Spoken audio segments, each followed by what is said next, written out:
राधा माधव राधा माधव राधे।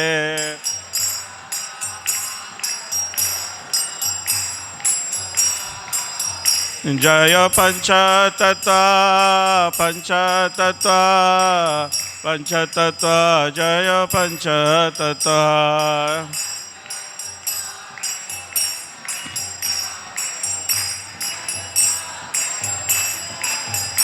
जय प्रहलाद नरसिंह जय प्रहलाद नरसिंह प्रहलाद नरसिंह जय प्रहलाद नरसिंह।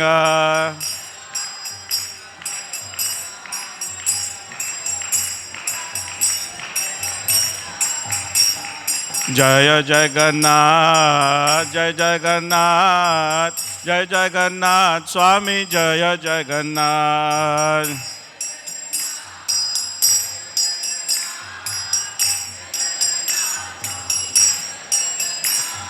जय बलदेवा जय सुभद्रा जय बलदेवा जय सुभद्रा।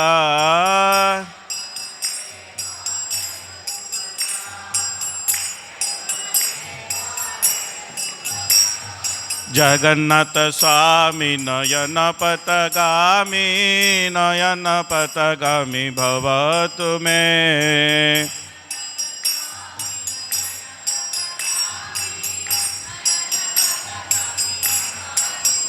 जय जगन्नाथ स्वामी नयन पथगामी नयन पथगामी भवतु मे।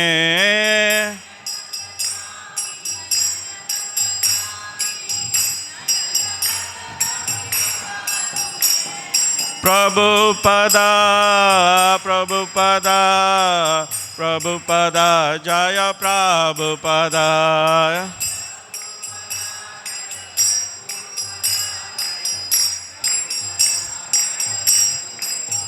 जय जय प्रभुपाद प्रभुपाद प्रभुपाद जय जय प्रभुपाद।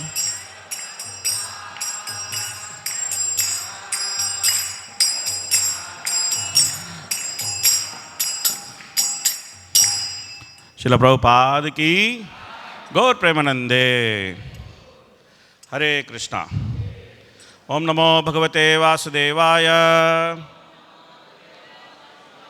ओम नमो भगवते वासुदेवाय।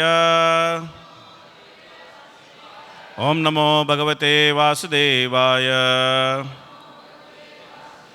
नारायणं नमस्कृत्य नरं चैव नरोत्तमं देवीं सरस्वतीं व्यासं ततो जयमुदीरयेत्। नष्टप्रायेषु अभद्रेषु नित्यं भागवत सेवया भगवत्युत्तमश्लोके भक्तिर्भवति नैष्टिकी। எல்லாம் சேர்ந்து சொல்லலாம். ஓம் அஜ்ஞானதிமிரந்தஸ்ய ஞானஞ்சனசலாக்கய சக்ஷுருன்மிலிதம் येन तस्मै श्रीगुरवे नमः। श्रीचैतन्यमनोभीष्टं स्थापितं येन भूतले स्वयं रूपकदा मह्यं ददाति स्वपदान्तिकं। वन्दे अहं श्रीगुरोन् श्रीयुतपदकमलं श्रीगुरोन् वैष्णवांश्च श्रीरूपं साग्रजातं सखगण रघुनाथान्वितं तं सजीवं साद्वैतं सावधूतं परिजनसहितं कृष्णचैतन्यदेवं श्रीराधा कृष्णपादान् सखगण ललिता श्रीविशाखान्वितांश्च। हे कृष्ण करुणा सिंधो दीनबंधो जगत्पते गोपेश गोपिका कांत राधा कांत नमोस्तुते। तप्त कांचन गौरांगी राधे वृंदावनेश्वरी वृषभानुसुते देवी प्रणमामि हरिप्रिये। वाञ्छाकल्पतरुभ्यश्च कृपा सिन्धुभ्य एव च पतितानां पावनेभ्यो वैष्णवेभ्यो नमो नमः। नमो विष्णुपादाय कृष्णपृष्ठाय भूतले श्रीमते भक्तिवेदांत स्वामिन् इति नामिने। नमस्ते सारस्वते देवे गौरवाणी प्रचारिणे निर्विशेष शून्यवादी पाश्चात्यदेशतारिणे। जय श्री कृष्ण चैतन्य प्रभु नित्यानंद श्री अद्वैत गदाधर श्रीवासदि गौरभक्तवृंद। ஹரே கிருஷ்ணா கிருஷ்ண கிருஷ்ண ஹரே ஹரே, ஹரே ராம ராம ராம ஹரே ஹரே.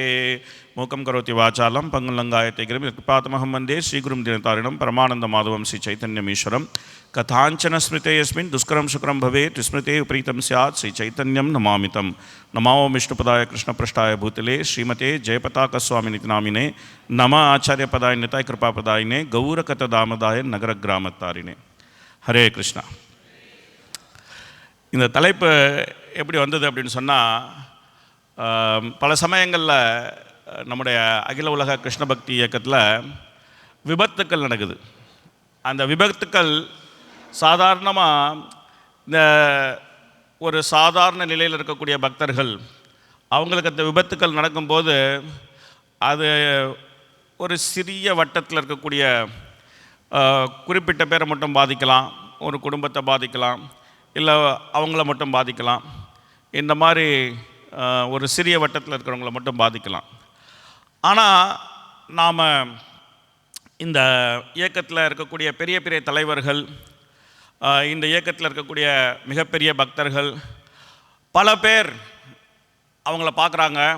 அவங்கள்ட்டேருந்து கிருஷ்ண உணர்வு எப்படி பயிற்சி பண்ணுறது அப்படிங்கிற உற்சாகத்தை அவங்கள்ட்டேருந்து அடைகிறாங்க. அவங்கள ஒரு மிகப்பெரிய ஒரு நிலையில் அவங்க வச்சுருக்கிறாங்க.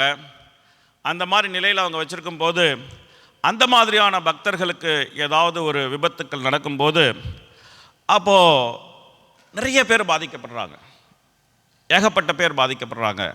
கிருஷ்ண உணர்வில் அவங்களுக்கு இருக்கக்கூடிய அடிப்படை நம்பிக்கையே கொஞ்சம் அப்படியே ஆடி போகுது. இவரே இந்த மாதிரி பண்ணாருன்னா நம்ம நிலைமை என்ன ஆகும் அப்படின்னு நினைக்கிற சில பேர் இருக்காங்க. அப்படி இல்லைன்னா என்ன பெரிய கிருஷ்ண உணர்வுன்னு சொல்லிட்டு எல்லாம் வந்து பெருசாக பண்ணிகிட்டு இருந்தாங்க, இவரை பார்த்தா இப்படி இருக்கிறாரு, இவர் பண்ணுற வேலையே எப்படி இருக்குது, அப்போ மற்றவங்களாம் எப்படி இருப்பாங்க அப்படின்னு நம்பிக்கை இழந்து போகின்றவர்கள் இருக்கின்றார்கள். இந்த மாதிரி நம்முடைய அகில உலக கிருஷ்ண பக்தி இயக்கத்துடைய சரித்திரம், அந்த சரித்திரத்தை எடுத்து பார்த்தீங்க அப்படின்னு சொன்னால் பல சமயங்களில் இந்த மாதிரியான நிகழ்ச்சிகள் நடந்திருக்கு. அதனால் இது முன்னாடி தான் நடந்தது, இப்போல்லாம் ஒன்றும் நடக்கலை, இனிமே எதிர்காலத்தில் இந்த மாதிரிலாம் ஒன்றும் நடக்காது, முன்னாடி ஏதோ எல்லாம் அவசரமாக எல்லோரும் வந்தாங்க, அதனால் தவிர்க்க முடியாத விபத்துகள் நடந்துவிட்டன, இப்போல்லாம் அந்த மாதிரிலாம் ஒன்றும் இருக்காது, எல்லாம் சௌரியமாக இருக்கும் அப்படின்லாம் நினைக்கக்கூடாது. எப்போ வேணால் நடக்கலாம். ஏன்னா பிரபா என்ன சொல்கிறார் அப்படின்னு சொன்னால், கிருஷ்ண உணர்வுன்னு வந்துட்டோம் அப்படின்னு சொன்னால் மாயையோடு போர் தொடுக்கின்றோம். கிருஷ்ண உணர்வுன்னு வந்துட்டா என்ன பண்ணுறோம், கிருஷ்ண உணர்வு வராத வரைக்கும் நம்மளும் இருக்கோம், மாயம் இருக்காங்க, மாயை நம்மளை சும்மா மடியில் வச்சு தாளாட்டிகிட்டு இருக்காங்க, நம்மளும் மாயோட மடியில் தூங்கிட்டு இருக்கோம்.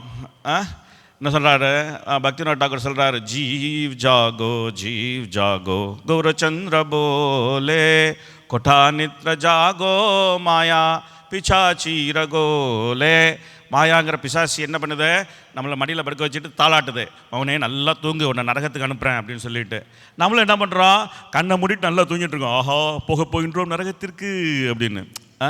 அது வரைக்கும் நமக்கு மாயைக்கு ரொம்ப ஒரு அட்டாச்மெண்ட்டாக இருக்குது, ரொம்ப நட்போடு இருக்கிறோம் நம்ம மாயையோட.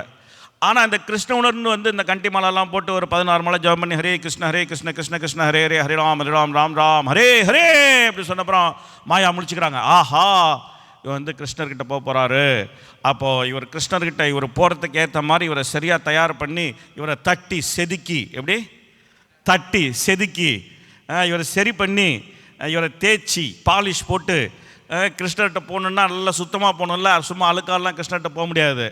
அதனால் அந்த வேலையை மாயா பண்ண ஆரம்பிச்சிடுறாங்க, நம்மளை தட்ட ஆரம்பிச்சிடுறாங்க, செதுக்க ஆரம்பிக்கிறாங்க, நம்மளை போட்டு தேய்க்க ஆரம்பிக்கிறாங்க, நம்மளை போட்டு பாலிஷ் பண்ணுறாங்க. அதெல்லாம் பண்ணும்போது அந்த மாயையோடு நாம் போடக்கூடிய அந்த சண்டை, அந்த போர் கொஞ்சம் பயங்கரமான போர். ஏன்னா கிருஷ்ணரே சொல்கிறாரு, என்ன சொல்கிறாரு, தெய்வீகேஷாக்மனமயி மம மாயா துரத்தியா, என்னுடைய மாயை, ரொம்ப பெருமையாக சொல்கிறார், என்னுடைய மாயை மம மாயா துரத்தியா, இந்த மாயை கடப்பு ரொம்ப அரிது அப்படின்னு சொல்கிறாரு. அதுக்கப்புறம் என்ன சொல்கிறாரு, மாம் ஏவையே பிரபத்தியந்தே மாயாமேஷாம் தரந்தித்தே, என்கிட்ட சரணடைஞ்சிங்க அப்படின்னு சொன்னால் மாயை கடந்து விடலாம் அப்படின்னு சொல்கிறார். ஆனால் அவர் பாட்டு ஈஸியாக சொல்லிட்டார், என்கிட்ட சரணடைஞ்சா மாயை கடந்து விடலாம்னு சொல்லிட்டு. அவர்கிட்ட சரணடைது இவ்வளோ கஷ்டம் நமக்கு தானே தெரியுது. அதனால் விபத்துக்கள் நடக்கலாம், விபத்துக்கள் நடந்து கொண்டிருக்கின்றன. அப்போ விபத்துக்கள்லேருந்து நம்ம எப்படி காப்பாற்றிக் கொள்வது அப்படிங்கிற அந்த கேள்வி அப்படியே மண்டை அடிச்சிட்டு இருந்தது. அப்போது எப்போவுமே என்ன அப்படின்னு சொன்னால், நமக்கு ஒரு பிரச்சனை வந்தால் அந்த பிரச்சனைக்கான பதிலை நம்ம எங்கே போய் தேடணும் தெரியுமா? கூகுளில் போய் தேடணும். கூகுள் எனக்கு ஒரு பிரச்சனை இருக்கின்றது, அந்த பிரச்சனையை நீ தீர்த்தி வைக்கின்றாயா அப்படின்னு. இப்போல்லாம் வந்து கூகுள்லாம் ரொம்ப ஓல்டு ஃபேஷன் ஆகிடுச்சு. சாட் ஜிபிடியில் போய் தேடுறாங்க. அப்படி இல்லை அப்படின்னு சொன்னால் கோ பைலட்டில் போய் தேடுறாங்க. இந்த மாதிரி செயற்கை நுண்ணறிவு வந்துருச்சு. அந்த செயற்கை நுண்ணறிவை வந்து பயன்படுத்தி நம்முடைய பிரச்சனைகளுக்கு தீர்வு காண்பிக்கலாம் அப்படின்னு நினைக்கிறாங்க. ஆனால் செயற்கை நுண்ணறிவாக இருந்தாலும் சரி, இயற்கை நுண்ணறிவாக இருந்தாலும் சரி, நம்முடைய பிரச்சனைகளுக்கு தீர்வு காண வேண்டுமென்றால் நாம் சாஸ்திரங்களில் போக வேண்டும். சாஸ்திரங்களில் போகாமல் நம்முடைய பிரச்சனைக்கு தீர்வு காண முடியாது. நம்முடைய எல்லா பிரச்சனைக்கும் தீர்வு சாஸ்திரங்களில் இருக்கின்றது. ஆனால் வர வர நம்ம இஸ்கானில் ஒரு நம்பிக்கை நிலவுகின்றது. என்ன நம்பிக்கை நிலவுகின்றது அப்படின்னு சொன்னால், சாஸ்திரங்கள் பிரச்சாரத்திற்காக, வாழ்க்கை வாழ்வதற்காக அப்படின்னு. என்ன மாதிரி ஒரு நம்பிக்கை நிலவுகின்றது? சாஸ்திரங்கள் எதற்காக? பிரச்சாரத்திற்காக. சாஸ்திரம் நல்லா படித்து நல்லா டப்பு டப்பு டப்பு டப்புன்னு பிரச்சாரம் பண்ணணும். ஆனால் வாழ்க்கை எதற்காக? நம்முடைய இஷ்டப்படி வாழ்வதற்காக. சாஸ்திரங்கள் பிரச்சாரத்திற்காக, வாழ்க்கை வாழ்வதற்காக அப்படின்னு ஒரு தவறான நம்பிக்கை நிலவுகின்றது. ஆனால் உண்மை என்ன அப்படின்னு கேட்டால், சாஸ்திரங்கள் வாழ்வதற்காக, வாழ்க்கை பிரச்சாரத்திற்காக. இதுதான் உண்மை. என்ன உண்மை? சாஸ்திரங்கள் எதற்காக? வாழ்வதற்காக. வாழ்க்கை எதற்காக? பிரச்சாரத்திற்காக. முதல்ல யாருக்கு பிரச்சாரம் பண்ணணும் தெரியுமா? முதல்ல யாருக்கு பிரச்சாரம் பண்ணணும் தெரியுமா? நம்முடைய மனதுக்கு பிரச்சாரம் செய்ய வேண்டும். பஜகுரே மன ஸ்ரீநந்த நந்தன அபய சரணாரவிந்தரே துர்லபமானவ ஜனம சத் சங்கே தரகுயே பவ சிந்துரே. இது வந்து மனசுக்கு நல்ல முறையாக பிரச்சாரம் பண்ணுறது. இன்னொரு பிரதான பிரச்சாரம் இருக்குது. என்னது? ஏமனோ துர்மதி, ஏமனோ துர்மதி. ஏன் முட்டாள் மனமே, ஏன் முட்டாள் மனமே, ஏன் சொன்னால் பேச்சு கேட்க மாட்டேங்கிற? சில சமயம் தட்டி கொடுத்து வேலை வாங்கணும், சில சமயம் திட்டி வேலை வாங்கணும். இந்த மாதிரி நம்முடைய பிரச்சனைகளுக்கு தீர்வு அப்படின்னு வரும்போது நம்ம சாஸ்திரத்தை அணுக வேண்டும். சாஸ்திரம் என்ன தீர்வு நம்ம காண்கின்றதோ அந்த தீர்வை நாம் அந்த பிரச்சனைக்கான தீர்வாக எடுத்துக்கொள்ள வேண்டும். அதனால் நான் என்ன பண்ணேன், கொஞ்சம் உருட்டி பிரட்டி பாகவதம்லாம் படித்தப்போ ரொம்ப அற்புதமான இந்த ஒரு லீலை கிடச்சிது. இந்த லீலை என்ன அப்படின்னு கேட்டால், செமந்தக மணியருடைய லீலை. இந்த செமந்தக மணியர் லீலை எத்தனை பேருக்கு தெரியும்? கை தூக்குங்க. எத்தனை பேருக்கு தெரியும்? அப்படியே கொஞ்சம் பார்ப்போம் எத்தனை பேருக்கு தெரியும்னு சொல்லிட்டு. கொஞ்சம் பேருக்கு தான் தெரியும். ஓகே. இந்த செமந்தக மணியருடைய லீலையுடைய ரொம்ப ஒரு சிறப்பு அம்சம் என்ன அப்படின்னு கேட்டால், இப்போது விருந்தாவனத்தில் பல லீலை நடந்தது, துவாரகையில் பல லீலை நடந்தது, மதுராவில் பல லீலை நடந்தது. அந்த லீலையில எல்லாம் எப்போவுமே பார்த்திங்கன்னா ஒரு அரக்கன், ஒரு அசுரன் இருப்பார். ஒரு அசுரன் இல்லை ஒரு அசுரி யாராவது ஒருத்தவங்க இருப்பாங்க. கிருஷ்ணர் என்ன பண்ணுவார்? அவங்கள போட்டு கொள்ளுவார், டொம்முன்னு கொள்ளுவார். அப்போ அதே மாதிரி குருட்சேத்திரத்தில் பார்த்திங்கன்னா ஏகப்பட்ட பேர், எவ்வளோ பேர் எல்லாத்தையும் போட்டு கொள்ளணும், டாயின் டாயின் டாயின் டாயின் டாயின் எல்லாத்தையும் கொள்ளணும். அப்போது ஒரு லீலைனாலே ஒரு யாராவது ஒரு குறிப்பிட்ட அளவு ஆட்களை கொள்வது அப்படின்னு ஒரு முடிவாயிடுச்சு. கிருஷ்ணருடைய லீலை அந்த மாதிரி தான் இருக்கும். அப்போது நம்முடைய பிரச்சனை என்னன்னு கேட்டால், நாம் அகில உலக கிருஷ்ண பக்தி இயக்கத்தில் இருக்கோம். இந்த பக்தி இயக்கத்தில் அசுரர்களே கிடையாது. இந்த பக்தி இயக்கத்தில் என்னது? அசுரர்களே கிடையாது. நம்ம அகில உலக கிருஷ்ண பக்தி இயக்கத்தில் அசுரர்களே கிடையாது. அதனால இந்த அக்கௌண்டபிலிட்டி, இதுக்கு வந்து பொறுப்புரைத்தல்னு தமிழில் பேர். இந்த பொறுப்புரைத்தல்ங்கிற வார்த்தை எத்தனை பேருக்கு புரியுது? பொறுப்புரைத்தல் எத்தனை பேருக்கு புரியுது? நிறைய புரியல இல்லையா? அக்கௌண்டபிலிட்டி புரியுதா? அக்கௌண்டபிலிட்டி புரியுதா? எத்தனை பேருக்கு புரியுது? அக்கௌண்டபிலிட்டி எத்தனை பேருக்கு புரியுது? கை தூக்குங்க. அக்கௌண்டபிலிட்டியும் புரியல, பொறுப்புரைத்தலும் புரியல. ரொம்ப கஷ்டமாக இருக்கு. அதாவது அது அக்கௌண்டபிலிட்டினா என்னன்னு நான் இப்போ இதனால தான் நான் என்ன பண்ணேன்னா, ஒரு ஸ்லைடில் அக்கௌண்டபிலிட்டினா என்னென்னு ஒரு ஸ்லைடே போட்டேன். இதெல்லாம் ரிஸ்க் எடுக்கக்கூடாது நம்ம மக்களோட. பொறுப்பு உரைத்தல் அப்படின்னா, நமக்கு இருக்கிற ஒரு பொறுப்பு, அந்த பொறுப்பை நாம் எப்படி நிறைவேற்றுகின்றோம் அப்படின்னு எல்லோருக்கும் தெரியும்படி உரைக்க வேண்டும். ஒன்று பொறுப்பு நம்மள்கிட்ட இருக்குது, அந்த பொறுப்பை நம்ம ரகசியமாக நிறைவேற்றி கொண்டிருக்காம எல்லாருக்கும் தெரிகிற மாதிரி என்னுடைய பொறுப்பை நான் எவ்வாறு நிறைவேற்றுகின்றேன் அப்படின்னு உரைக்க வேண்டும். இதுதான் பொறுப்பு உரைத்தல்னு பேர். பொறுப்பை நிறைவேற்றுவது மட்டும் ஒரு தலைவனுடைய கடமை அல்ல. அந்த பொறுப்பை அவர் எவ்வாறு நிறைவேற்றுகின்றார் அப்படின்னு அவரை தொடர்ந்து வருகிற எல்லாருக்கும் அதை அவர் காட்ட வேண்டிய பொறுப்பும் அவருக்கு இருக்கின்றது. அதான் பொறுப்பு உரைத்தல்னு பேர். அதுக்காக தான் பொறுப்பு உரைத்தல். புரியுதா உங்களுக்கு? பொறுப்புணர்ச்சி ஒன்று இருக்குது. அந்த பொறுப்புணர்ச்சியை விட ஒரு படி மேலானது பொறுப்புரைத்தல், அக்கௌண்டபிலிட்டி. அந்த பொறுப்புரைத்தல் அப்படின்னு ஒரு வரும்போது அப்போ என்ன ஆகுது அப்படின்னு சொன்னால், எல்லாரும் முன்னாடியும் அவர் காட்ட வேண்டியிருக்கு, என்னுடைய பொறுப்பை நான் எவ்வாறு நிறைவேற்றுகின்றேன் அப்படின்னு எல்லாரும் முன்னாடி அவர் காட்ட வேண்டியிருக்கு. அதான் பொறுப்புரைத்தல், அக்கௌண்டபிலிட்டின்னு சொல்கிறது. அந்த மாதிரி காட்டும்போது தவறுகள் நடப்பதுக்கு ரொம்ப வாய்ப்பு ரொம்ப கம்மி. ஏன்னா இவர் பொறுப்பாக இருக்கிறாரு, அந்த பொறுப்பை அவர் ரகசியமாக வச்சுக்காமல் எல்லாருக்கும் காமிக்கிறார், நான் பொறுப்பாக இருக்கிறேன் பார்த்துங்க அப்படின்ட்டு. அப்போ அதில் கேள்விகள் வரும்போது அதுக்கு பதிலும் சொல்கிறாரு. அதுக்கு தான் பொறுப்பு உரைத்தல் அப்படின்னு பேர். ஸோ அதனால் நம்முடைய அகில உலக கிருஷ்ண பக்தி இயக்கம் அப்படிங்கிறது ஒரு ஆன்மீக இயக்கம். இந்த ஆன்மீக இயக்கத்தில் நம்மை வழிநடத்தி செல்லக்கூடிய பல தலைவர்கள் இருக்கின்றார்கள். நாமளும் தலைவராகவே இருக்கின்றோம். இந்த ஆன்மீகத்தில் என்ன என்ன என்ன ஒரு ரொம்ப ஒரு அற்புதமான விஷயம் அப்படின்னு சொன்னால், நாமே தலைவர், நாமே தொண்டர், நாமே குண்டர், எல்லாமே நம்ம தான். ஆமாம், நான் கொஞ்சம் குண்டாக இருக்கேன்ல. அதனால் நாமே தலைவர், நாமே தொண்டர். ஒரு பக்கம் நம்ம தொண்டராக இருக்கின்றோம், இன்னொரு பக்கம் நம்ம தலைவராகவும் இருக்கின்றோம். ஏன்னா நம்மளை பார்க்குறாங்க ஒரு சில பேர், இவர் பக்தர், இவர் என்ன செய்கிறாரு, இவர் செய்கிறத பார்த்து நம்மளும் ஏதாவது செய்வோம் அப்படின்னு நம்மளை பார்க்குறவங்க பல பேர் இருக்காங்க. அதனால் நம்ம வெறும் தொண்டர்களாகவே மட்டும் இருந்து காலத்தை தள்ளிட்டு போயிடலாம், தேய்ச்சிட்டு போயிடலாம் நினைக்க முடியாது.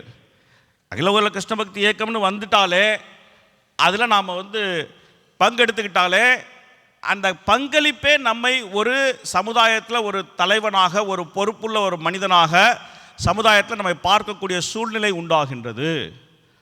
அதனால் தலைமை ஏற்று செல்லக்கூடிய அந்த கடமை இங்கே ஒவ்வொருத்தருக்கும் இருக்கின்றது. அதனால் ஒரு விதத்தில் பார்த்தா நம்ம தொண்டர்கள், இல்லை ஒரு விதத்தில் பார்த்தா நம்ம பின்தொடர்பவர்கள், இன்னொரு விதத்தில் பார்த்தா நாம் முன்னோடிகள். ரெண்டு பொறுப்புமே நம்மள்கிட்ட இருக்குது. அதனால் இந்த பொறுப்பு குரல் அப்படிங்கிறது ரொம்ப ரொம்ப முக்கியமான ஒரு விஷயமாக கருதப்படுகின்றது. ஏன் அப்படின்னு கேட்டால், நம்ம நல்லா இருக்கிற வரைக்கும் எல்லாரும் அப்படி நம்மளை பார்த்தா நல்லா இருக்காரு, எனக்கு தெரியும் அவர் இஸ்கானில் இருக்கிறாரு, எனக்கு தெரியும் அப்படின்னு சொல்லிட்டு போயிடுவாங்க. ஆனால் ஒரு தப்பு பண்ணிட்டோம் அப்படின்னு சொன்னால் அடுத்த நிமிஷம் வார்த்தை என்ன சொல்லுவாங்கன்னா, இஸ்கான்காரங்க என்ன பண்ணுறாங்க பார்த்தீங்களா அப்படிம்பாங்க. ஒருவர் செய்யக்கூடிய தவறு ஒரு இயக்கத்தையே மக்கள் ஒரு விதமாக பார்க்கக்கூடிய அளவுக்கு கொண்டு வந்து வைக்கும்.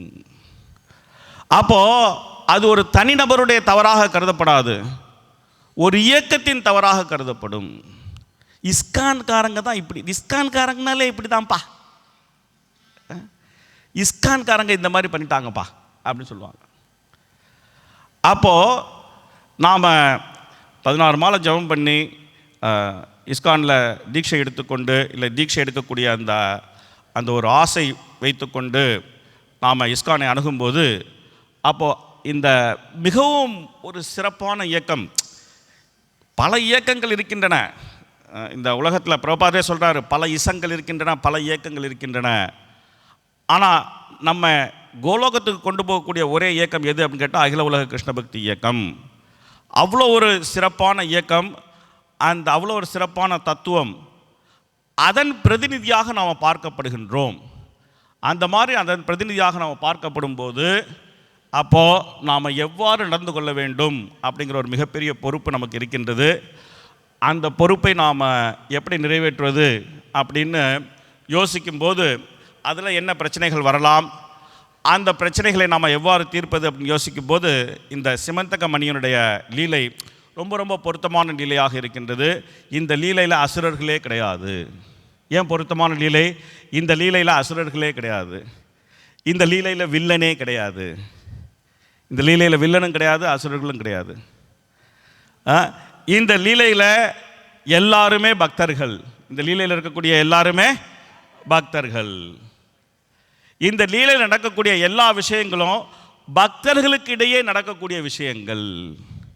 இந்த லீலையில் நல்லது நடக்குது, கெட்டது நடக்குது, நன்மையும் இருக்கின்றது, ஒத்துமை இருக்கின்றது, மனஸ்தாபம் இருக்கின்றது, எல்லாமே இருக்கின்றது. இது எல்லாமே யாருக்குள்ளே நடக்கின்றது அப்படின்னு கேட்டால் பக்தர்களுக்குள்ளே, பக்தர்கள் குழாமுக்குள்ளே இது எல்லாமே நடக்கின்றது.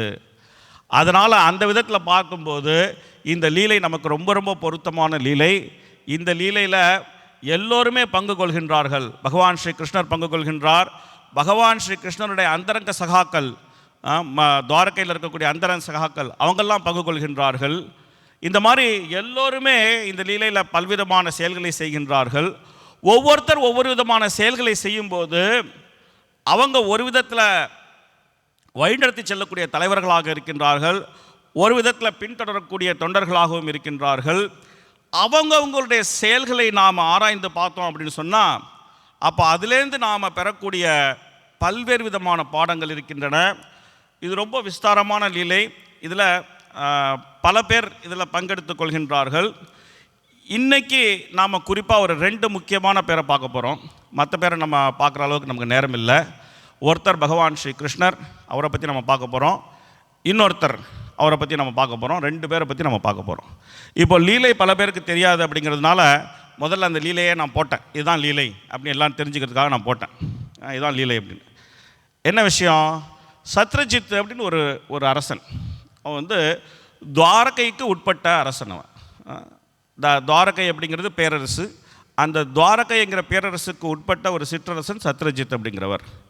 அவர் என்ன பண்ணார் அப்படின்னு சொன்னால், சூரிய தேவருக்கு அவர் உபாசனை செய்து சூரிய தேவரை மகிழ்வித்து சூரிய தேவர்கிட்டேருந்து செமந்தக மணி அப்படிங்கிற ரொம்ப உஜ்வலமாக ஜொலிக்கக்கூடிய ஒரு மணியை சூரிய தேவரிடம் பெற்றார். அந்த மணியை பெற்றுக்கொண்டு அந்த மணியை பெற்றதுனால அவர் ரொம்ப சந்தோஷம் அடைந்து விட்டார். அந்த மணியை தன்னுடைய கழுத்தில் அணிந்து கொண்டார். அணிந்து கொண்டு அவர் துவாரகைக்குள்ளே வந்து விட்டார். அந்த மாதிரி துவாரகைக்குள்ளே வந்தோடனே என்னாச்சு? அப்போ துவாரகையில் இருக்கக்கூடிய பல குடிமக்களுடைய தலைவர்கள் அவங்கெல்லாம் என்ன நினச்சிக்கிட்டாங்கன்னா, அந்த மணியை போட்டுக்கிறதுனால சத்ரஜித் சூரியனுக்கு நிகராக ஒரு உஜ்வலமாக தோன்றினார். அதனால் சூரிய தேவனே பகவான் ஸ்ரீ கிருஷ்ணரை பார்க்க வந்துட்டார் போல் இருக்கு அப்படின்னு அவங்களாம் தவறாக நினைத்து கொண்டார்கள். தவறாக நினைத்து கொண்டு குடுகுடுன்னு ஓடி போய் கிருஷ்ணர்கிட்ட சொல்கிறாங்க, கிருஷ்ணா கிருஷ்ணா தெரியுமா, உன்னை பார்க்கறதுக்காக சூரிய தேவனே வந்திருக்கின்றார் அப்படின்னு. ஆனால் பகவான் ஸ்ரீ கிருஷ்ணர் அவருக்கு எல்லாமே தெரியும். அவருக்கு எல்லாமே தெரியும். அதனால் அவருக்கு வந்திருக்கிறது சத்ரஜித் அப்படின்னு தெரியும். அவர் இந்த செமந்தக மணியை அணிந்து கொண்டு வந்திருக்கின்றார் அப்படின்னு தெரியும். அதனால் அவர் அந்த குடிமக்கள் தலைவர்கள்ட்ட எல்லாம் ஒன்றும் பிரச்சனை இல்லை, வந்திருக்கிறது சூரிய தேவன் இல்லை, வந்திருக்கிறது சத்ரஜித் அப்படிங்கிற ஒரு அரசன். அவன் சூரிய தேவனிடமிருந்து இந்த செமந்தக மணியை பெற்றதுனால, அந்த மணியை அணிந்து கொண்டிருப்பதனால அந்த மணியுடைய ஜாஜ்வல்யம், அந்த மணியுடைய அந்த பிரகாசம், அதனால் சூரிய தேவனை போல தெரிகின்றார். அதனால் ஒன்றும் கவலைப்படாதீங்க, என்கிட்ட வர்றப்ப நான் பார்த்துக்கிறேன், அமைதியாக எல்லாம் வீட்டுக்கு போய் சாப்பிடுங்க அப்படின்னு சொல்லிட்டார். அப்போ எல்லோரும் வீட்டுக்கு போயிட்டாங்க. அப்படியா, மணியா அது சூரிய தேவன் இல்லையா? நாங்கள் சூரிய தேவன்லாம் நினச்சிக்கிட்டோம். பரவாயில்ல ஏதோ வந்துட்டார் கிருஷ்ணன் சொல்லிட்டாரு, ஏதோ கிருஷ்ணன் அவரும் பார்த்துக்குவாங்க, நாம் வீட்டுக்கு போகலாம்ப்பா வாப்பா அப்படின்ட்டு எல்லாம் வீட்டுக்கு போயிட்டாங்க. போனாங்களா? அதுக்கப்புறம் என்னாச்சு? சத்ரஜித் கிருஷ்ணரை பார்க்க வந்தார். வந்தோடனே பகவான் ஸ்ரீ கிருஷ்ணர் என்ன சொன்னார்னா, இதை பாருப்பா, நீ துவாரகை அப்படிங்கிறது பேரரசு, அந்த பேரரசுக்கு உட்பட்ட சிற்றரசன் நீ. உன்கிட்ட ஒரு விலை மதிக்க முடியாத பொருள் இருக்கின்றது, அது இந்த செமந்தக மணி. இந்த மணியை நீ என்ன செய்ய வேண்டும் அப்படின்னு சொன்னால், துவாரகையின் அரசராகிய உக்ரசேனருக்கு நீ ஒப்படைத்து விட வேண்டும். ஏன்னா இந்த மணியை யார் வச்சுக்கணும் அப்படின்னு சொன்னால், பேரரசர் தான் வைத்துக்கொள்ள வேண்டும். அதுதான் எல்லாருக்கும் நன்மை, இந்த மொத்த துவாரகைக்கும் நன்மை, அதில் உன்னுடைய நன்மையும் கலந்திருக்கின்றது.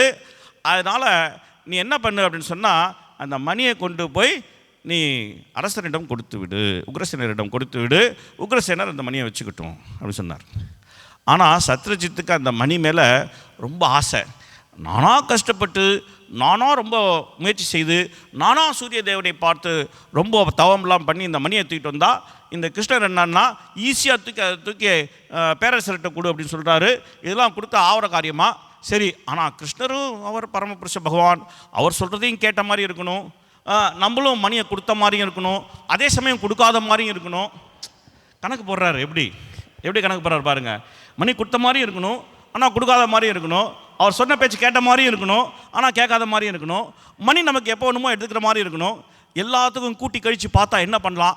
கட்டு ஒரு கோயிலை, மணியை தூக்கி அந்த கோயிலில் போடு அப்படி. ஒரு கோயில் கட்டி இந்த மணியை கொண்டு உள்ளே வச்சுட்டார். என்ன பண்ணார்? கோயிலை கட்டி அந்த மணியை கொண்டு உள்ளே வச்சுட்டார். இப்போ மணி அவர்கிட்டையும் இல்லை, ராஜாக்கிட்டையும் இல்லை. மணி எங்கே இருக்குது? கோயிலில் இருக்குது. கிருஷ்ணர் கேட்டால் என்ன சொல்லிடலாம்? கிருஷ்ணரே, நீங்கள் சொன்னீங்க நான் மணியை வச்சுக்கலப்பா, நான் கோயிலில் கொண்டு போய் வச்சுட்டேன். மணியை எல்லாரும் இப்போ கும்பிட்றாங்க, நான் பார்த்தீங்களா எல்லாருக்கும் நன்மை செய்து விட்டேன், எல்லாருக்கும் நன்மை செய்து விட்டேன் அப்படின்னு சொல்லலாம். அப்படின்ட்டு அவர் என்ன பண்ணாருன்னா மணியை கொண்டு போய் கோயிலில் வச்சுட்டாரு. கோயிலில் வச்சுட்டு அப்போது அந்த சத்ரஜித்துக்கு ஒரு தம்பி ஒருத்தர் இருந்தார். அந்த தம்பி என்ன பண்ணாருன்னா அண்ணங்கிட்ட போய், ஏய் நீ மட்டும் கழுத்தில் மணியை போட்டுக்கிட்டு அங்கங்கே சுற்றிட்டு இருந்த, இப்போ என்னடா அண்ணா ரொம்ப பதிவுசாக கொண்டு போய் மணியை கொண்டு போய் கோயிலில் வச்சுட்டேன், அந்த மணி நான் கழுத்தில் போட்டுக்கூடாதா? நான் போட்டால் என்ன குறைஞ்சி போய்டுமா? நீ மட்டும் தான் போடலாமா அப்படின்னு கேட்டால், அப்போ சத்ரஜித் சொல்கிறாரு, ஏய் சும்மா கிருஷ்ணர் வச்சுக்காதுன்னு சொன்னதுனால நான் கோயிலில் வச்சுருக்கேன், நீ பாட்டுக்கு எடுத்து போட்டு அனுபவி, நீ பாட்டு எடுத்து போட்டு அனுபவி. மணி நம்புடுது, கேள்வி கேட்குறது யாரு? போட்டுக்கோ, போர் அடிச்சோன்னா கொண்டு போய் கோயிலில் வச்சிரு, எப்போ வேணுமோ போட்டுக்கோ, போட்டுக்கிட்டு அப்படி இப்படி சுற்று, அதுக்கப்புறம் போர் அடிச்சோன்னா கொண்டு போய் கோயிலில் வச்சிரு. Simple, life is very simple. ரொம்ப பிரச்சனைலாம் பெருசாக, இதெல்லாம் ஒன்றும் பெருசாக எடுத்துக்காத. அரசியல் இதெல்லாம் சகஜம், அரசியல் இதெல்லாம் சகஜம், போய் போட்டுக்க அப்படின்னு. அப்படியா, இத்தானே எங்க அண்ணன் கொண்டு போய் மணியை கோயிலில் வச்சுட்டாரேன்னு பார்த்தேன், மணியாவது நீயாவது கோயிலில் வைக்கிறதாவது அப்படின்ட்டு இவர் என்ன பண்ணார்? மணியை தூக்கி மாட்டிக்கிட்டார். மாட்டிக்கிட்டு என்ன பண்ணார்? வேட்டையாட போனார். டங்குன்னு வேட்டையாட போனவரை ஒரு சிங்கம் பார்த்து, மகாபிரசாதே கோவிந்தே நாம பிரம்மணி வைஷ்ணவே அப்படின்னு அவரை சாப்பிட்டுருச்சு. நல்ல வைஷ்ணவ சிங்கம் சாப்பிட்டுருச்சு அவரை. அதுக்கப்புறம் மணி மாட்டிக்கிச்சு. அந்த மணி யார் எடுத்துகிட்டு போனால்? ஜாம்பவான் எடுத்துகிட்டு போயிட்டா. ஜாம்பவான் யார் தெரியுமா? யாருக்கு ஜாம்பவான் யாருன்னு தெரியும்? எத்தனை பேருக்கு ஜாம்பவான் யாருன்னு தெரியும்? ஜாம்பவான் வந்து ஒரு கரடி. அவர் எந்த லீலையில் இருந்தார் அப்படின்னு சொன்னால், அவர் ராமருடைய லீலையில் இருந்தார். அவருக்கு ரொம்ப ஆயுசு. ராமர் லீலையிலேருந்து கிருஷ்ணர் லீலை வரைக்கும் அவர் இருக்கிறாரு. அவர் ராமர் லீலையில் அவர் இருந்தார். அவர் வந்து அனுமார் லங்கையை தாண்டதுக்கு முன்னாடி அனுமார் அந்த குழுவோடு போனார். போயிட்டு எல்லாரும் யார் லங்கையை தாண்டது அப்படின்னு ஒரு பெரிய பிரச்சனை வந்தப்போ ஒவ்வொருத்தரும் ஒவ்வொன்று சொல்லிட்டு இருக்காங்க. அங்கே தான் சொல்கிறான், நான் தாண்டிடுவேன், ஆனால் திரும்பி வர்ற அளவுக்கு எனக்கு வலு இல்லை அப்படின்ட்டு. ஒருத்தர் ரொம்ப அமைதியாக இருக்கிறார். யார் அது? பஜ்ரங்கபலி ஹனுமான் ரொம்ப அமைதியாக இருக்கிறாரு. அப்போது இந்த ஜாம்பவான் தான் சொல்கிறாரு, எப்பா இந்த கூட்டத்திலே லங்கையை அப்படி தாண்டி இப்படி திரும்பி வரதுக்கு ஒரு ஆள் இருக்குது, அந்த ஆளுக்கு அவரால் தாண்ட முடியும்னே தெரியல, ஏன்னா அவருக்கு ஒரு சாபம் கிடச்சிருச்சு, அதனால் அது தெரியல, அவர் ரொம்ப சுலபமாக தாண்டிடுவார், ஒன்றும் பிரச்சனை இல்லை அப்படின்னு சொல்லிட்டு ஹனுமான்கிட்ட போய் சொல்கிறார், ஹனுமான் லங்கையை உன்னால் இப்படி தாண்டி இப்படி திரும்பி வர முடியும், உன்னால் என்ன பண்ண முடியும்?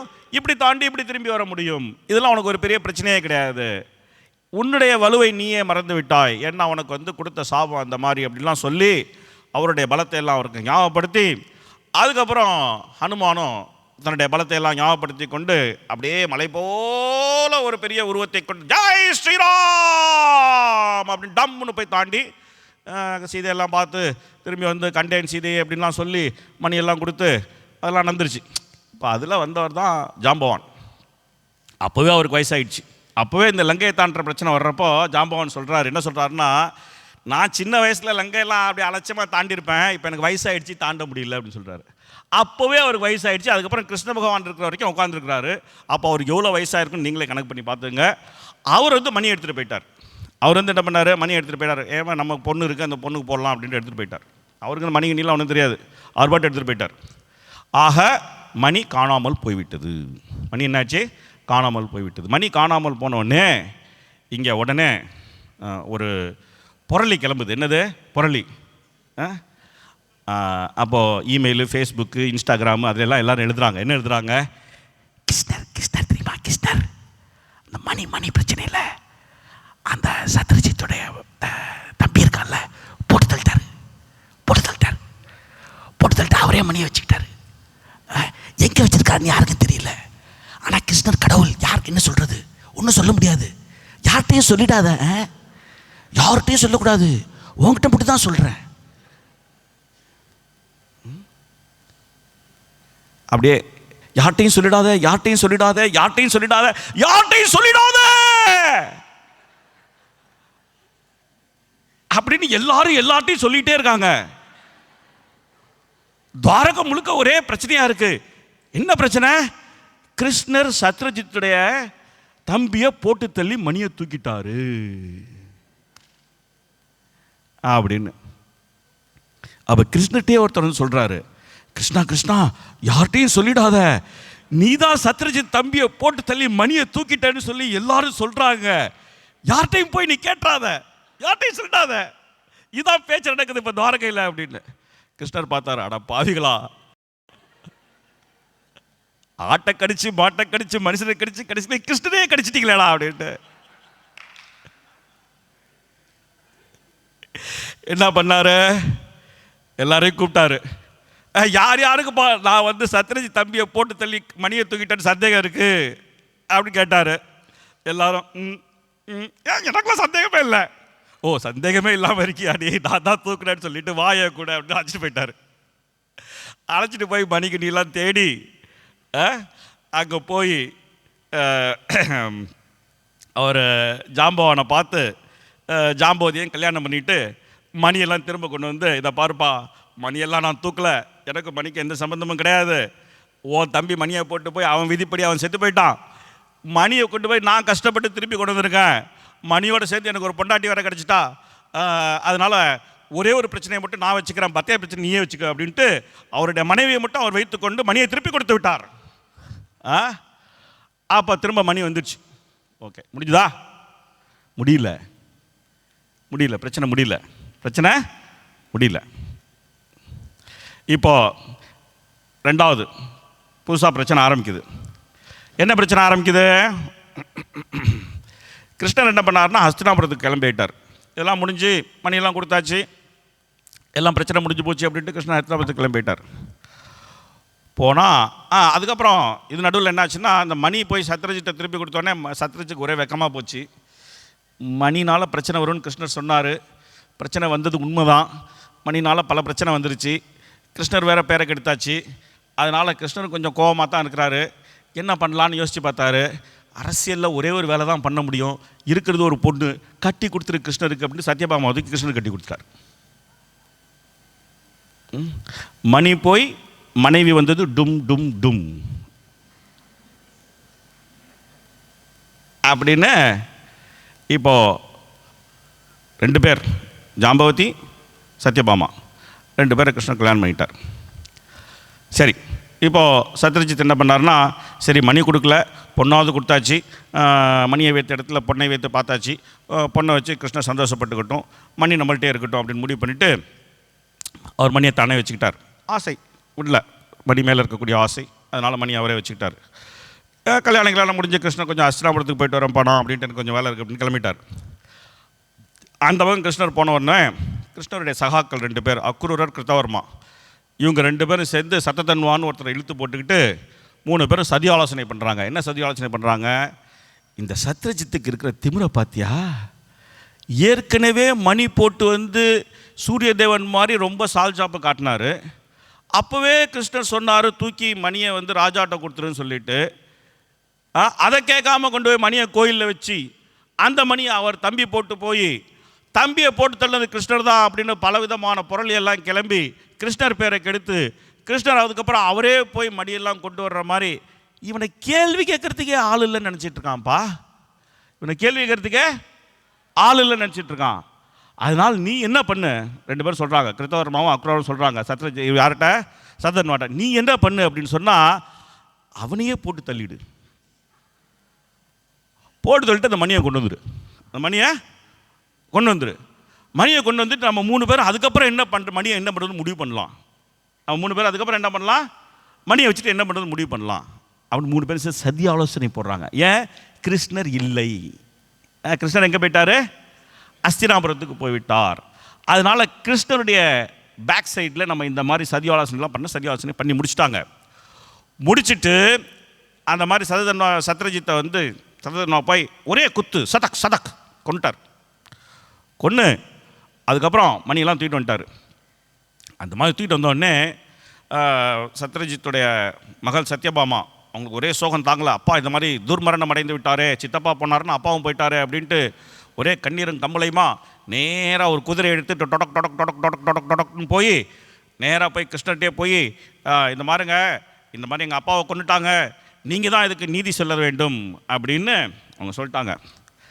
அந்த மாதிரி நடக்கும் அப்படின்னு தெரிஞ்சு நம்ம சத்தத்தட்வா என்ன பண்ணாருன்னா, வேகமாக ஓடக்கூடிய ஒரு குதிரையை எடுத்து அந்த குதிரையில் ஏறிக்கிட்டு மணியை கொண்டு வந்து அக்ரூர்கிட்ட கொடுத்துட்டு, இப்போதைக்கு கிருஷ்ணர்கிட்டேருந்து நான் தப்பிச்சு போயிடுறேன், திரும்பி வந்து மணியை வாங்கிக்கிறேன் அப்படின்னு சொல்லிட்டு கட கட கட கட கட கட கடன்னு அப்படியே ஓடிட்டார். 800 யோஜனை ஓடக்கூடிய குதிரையை வச்சுட்டு ஓடிட்டார். எவ்வளோ ஓடினா கிருஷ்ணரை யார் பிடிக்கிறது? நேராக கிருஷ்ணர் பின்னாடியே போயிட்டார். போய் அவங்க 2 பேருக்கு சண்டை நடந்தது. சொல்லவே வேண்டியதில்லை, கிருஷ்ணர் கொண்டுட்டார். யாரை? சத்ததன்வாவை கொண்டுட்டார். கொண்டுட்டு மணியெல்லாம் தேடி பார்த்தாங்க, மணி காணும். ஏன்னா மணி தான் அவர்கிட்ட இல்லையே. அப்போ அவங்க மணி இவரை கொண்டுட்டு திரும்ப வராங்க துவாரகைக்கு, வந்து இந்த மணி பிரச்சனையை தீர்க்கலாம் அப்படின்ட்டு. அது தெரிஞ்சு அக்ரூர் என்ன பண்ணார்னா, துவாரகையில் இருந்தால் தானே பிரச்சனை, காசிக்கு ஓடி போயிடலான்னு நேராக காசிக்கு ஓடி போயிட்டார் மணியை தூக்கிட்டு. இங்கே வந்து பார்த்தா மணியையும் காணும், அக்ரூரையும் காணும். மணியையும் காணும், அக்ரூரையும் காணும். இப்போது இந்த மாதிரி ஆயிடுச்சா? அப்போது கிருஷ்ணன் பலராமன் இவங்களை கொண்டுட்டாங்க, திரும்பி வந்துட்டாங்க. இப்போ அக்ரூர் காசிக்கு போயிட்டார். காசிக்கு போய் அந்த மணி டெய்லி தங்கம் கொடுக்கும். மணி என்ன பண்ணும்? டெய்லி தங்கம் கொடுக்கும். மணிலேருந்து தங்கம் டெய்லி வரும். அதனால தான் அந்த மணி பின்னாடி உள்ள பிரச்சனை. அந்த தங்கத்தை எல்லாம் வச்சு தங்கத்தினாலே ஒரு யாக குண்டம் நடத்தி வச்சு அந்த யாக குண்டத்தில் யாகம் பண்ணி அந்த தங்கத்தில் வர அந்த தங்க காசெல்லாம் தூக்கி பிராமணர்கள்ட்ட கொடுத்து அங்கே அவர் தனியாக பேர் வாங்கிட்டு இருக்கார். யார்? அக்ரூரர். இப்போது இங்கே இருக்கிறவங்கெல்லாம், துவாரகையில் இருக்கிறவங்கெல்லாம் திரும்ப குச்சுன்னு பேச ஆரம்பிச்சிட்டாங்க. என்னது? கிருஷ்ணர் என்ன இருந்தாலும் அக்ரூரெல்லாம் இந்த மாதிரி துரத்தி விட்டுறக்கூடாது. அக்ரூரர் பாருங்கள், அவர் எவ்வளோ கிருஷ்ணருக்காக எவ்வளோ பண்ணியிருக்கிறாரு. கிருஷ்ணரை போய், கிருஷ்ணர் மேலே அவருக்கு எவ்வளோ அன்பு, கிருஷ்ணர்னாலே அவருக்கு அக்ரூருக்கு உயிர். அப்பேற்பட்ட அக்ரூரை போய் கிருஷ்ணர் இந்த மாதிரி துரத்தி விட்டாரே அப்படின்னு திரும்ப கிருஷ்ணரை பற்றி பேச ஆரம்பிச்சிட்டாங்க. ஒரு சில பேர் என்ன சொல்கிறாங்க, அக்ரூருக்கே இந்த கதின்னா அப்போ நமக்கு என்ன ஆகும் பார்த்துக்கப்பா, கிருஷ்ணரெல்லாம் நம்ப முடியாது, கிருஷ்ணரெல்லாம் நம்ப முடியாது, அக்ரூருக்கே இந்த கதின்னா அப்போ நம்ம கதி என்ன ஆகும் அப்படிலாம் பல பேர் பல விதமாக பேசுகிறாங்க. அப்போ உடனே கிருஷ்ணர் என்ன பண்ணாருன்னா, ஆஹா இது சரியில்லையே அப்படின்ட்டு துவாரகைக்குள்ளே பலவிதமான இயற்கை உபாதைகளை உண்டாக்குகின்றார். திடீர்னு மழை பெய்யுது, திடீர்னு வெயில் அடிக்குது, திடீர்னு பஞ்சம் வருது. இதெல்லாம் துவாரகையில் இந்த மாதிரி நடந்ததே கிடையாது. அப்போ உடனே எல்லோரும் என்ன பேச ஆரம்பிச்சிட்டாங்கன்னா, அக்ரூர் இல்லாதனால தான் இதெல்லாம் நடக்குது, அக்ரூர் துவாரகையில் இல்லை அதனால தான் இதெல்லாம் நடக்குது அப்படின்னு எல்லோரும் பேச ஆரம்பிச்சிட்டாங்க. உடனே கிருஷ்ணர் என்ன பண்ணார், ஓ இந்த மாதிரிலாம் பிரச்சனை துவாரகையில் அக்ரூர் இல்லாமல் நடக்குதா, அப்போ அக்ரூருக்கு தூது அனுப்பு, அக்ரூரை அழைச்சிட்டு வா அப்படின்ட்டு ஆள் அனுப்பிச்சி விட்டார். அனுப்பிச்சி விட்டு, அக்ரூரரே நீங்கள் இல்லாமல் துவாரகையில் பல இயற்கை உபாதைகள் உண்டாகின்றன, கிருஷ்ணனே உங்களை திரும்பி வந்து இந்த பிரச்சனைலாம் தீர்க்க சொல்கிறாரு அப்படின்னு சொன்னோடனே அக்ரூர் கொஞ்சம் நிம்மதியாக போயிடுச்சு. ஆஹா கிருஷ்ணன் நம்மளை ஒன்றும் பண்ண மாட்டார் அப்படின்னு நேரம் திரும்பி வந்துட்டார். வந்தப்புறம் எல்லோரும் இருக்கக்கூடிய சபையில் கிருஷ்ணர் அக்ரூர்கிட்ட கேட்குறாரு. என்ன கேட்குறாருன்னா, அந்த மணி அது உங்கள்கிட்ட தான் இருக்குது அப்படின்னு எல்லாருக்கும் தெரியும், ஆனால் அந்த மணி கொஞ்சம் அப்படி உங்கள்கிட்ட இருக்குது அப்படின்னு இப்படி காமிச்சிட்டிங்கன்னா, காமிச்சிட்டு நீங்களே வச்சுங்க, காமிச்சிட்டு நீங்களே வச்சுங்க. இந்த சத்யபாமாவுக்கு பையன் இங்கேயும் பிறந்து அவன் வந்து கேட்டால் அவனுக்கு கொடுத்துக்கலாம், அது வரைக்கும் நீங்களே அந்த மணியை வச்சுக்கோங்க அப்படின்னு சொன்னார். சொன்ன உடனே அக்ரூர் அப்பா எஸ்கேப்புக்கு ரூட்டு கொடுத்தாரு கிருஷ்ணர் அப்படின்ட்டு அந்த மணியை காமிச்சிட்டார் எல்லாருக்கும். மணி என்கிட்ட தான் இருக்குது அப்படின்ட்டு காமிச்சோடனே அவர் மணியை காமிச்சிட்டு அதுக்கப்புறம் அவரே வச்சுக்கிட்டார். இதுதான் செமந்தக மணியினுடைய லீலை. இதுதான் செமந்தக மணியினுடைய லீலை. இப்போ இந்த லீலையில் நம்ம 2 பேர் எப்படி நடந்துக்கிட்டாங்க அப்படின்னு பார்க்க போகிறோம். ஒன்று கிருஷ்ணர், இன்னொன்று சத்ரஜித். ஒரு விதத்தில் கிருஷ்ணரும் ஒரு தலைமை பொறுப்பில் இருக்கிறவர், இன்னொரு விதத்தில் சத்ரஜித்தும் ஒரு தலைமை பொறுப்பில் இருக்கிறவர். 2 தலைமை பொறுப்பில் இருக்கக்கூடியவர்கள் அவங்களுடைய தலைமை குணங்கள், அந்த குணங்களால் ஏற்பட்ட விளைவுகள், இந்த குணங்களும் விளைவுகளும் நம்முடைய அகில உலக கிருஷ்ண பக்தி இருக்கக்கூடிய இன்றைய சூழ்நிலையில், இன்றைய தலைமையில் இந்த மாதிரியான பிரச்சனைகள்லாம் இருக்கின்றதா? அதனால் என்ன மாதிரியான விளைவுகள் உண்டாகும்? இதை பற்றி பேச போகிறோம். இதுதான் பொறுப்பு குரல் அப்படிங்கிறது. பொறுப்புரைத்தல் ஒரு இஸ்கானில் இருக்கக்கூடிய மூத்த பக்தர்கள் அவங்களுடைய கடமைகளில் ஒரு முக்கியமான கடமையாக இருக்கின்றது. அதை கிருஷ்ணர் எவ்வாறு நிறைவேற்றினார், அதுக்கப்புறம் அதை சத்ததன்வா எவ்வாறு நிறைவேற்றினார், சத்ரஜித் எவ்வாறு நிறைவேற்றினார் அப்படிங்கிறதெல்லாம் பார்க்க போகிறோம். எல்லாரையும் இதில் பார்க்கலாம். சத்ரஜித் எப்படி நடந்து கொண்டார், சத்ததன்வா எப்படி நடந்து கொண்டார், அக்ரூர் எவ்வாறு நடந்து கொண்டார், இந்த மாதிரி ஒவ்வொருத்தரையும் பார்க்கலாம். ஆனால் அதுக்கெலாம் நம்மளுக்கு நேரம் இல்லை. நம்ம 2 பேரை மட்டும் பார்த்தா போகிறோம். அதுக்கப்புறம் கேள்வி பதில், அதுக்கப்புறம் அதுக்கெலாம் நேரம் சரியாக இருக்கும். அப்போ முதல்ல இந்த அக்கௌண்டபிலிட்டி, இந்த பொறுப்புரைத்தல் அப்படின்னா என்ன அப்படின்னு பார்த்துருவோம். டிக்ஷனரி படி இதுதான் அதுக்கு அர்த்தம். ஒரு குறிப்பிட்ட சூழ்நிலையில் ஒரு குறிப்பிட்ட பொறுப்பு ஒருவருக்கு இருக்கின்றது. அந்த பொறுப்பை அவர் எவ்வாறு நடத்துகின்றார், அந்த பொறுப்பு எவ்வாறு நிறைவேற்றப்படுகின்றது அப்படிங்கிறதுக்கு அவர் திருப்திகரமாக எல்லோருக்கும் பதிலுரைக்கின்றாரா இல்லையா? இதுதான் பொறுப்புரைத்தல் அப்படின்னு சொல்கிறது.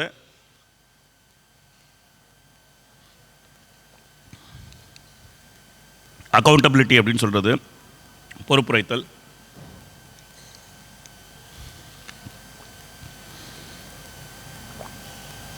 தலைமை பொறுப்பில் இருப்பவர்கள், மற்றவர்களை வழிநடத்தக்கூடிய பொறுப்பில் இருப்பவர்கள் இந்த பொறுப்புரைத்தல் அப்படிங்கிறத ஏன் ரொம்ப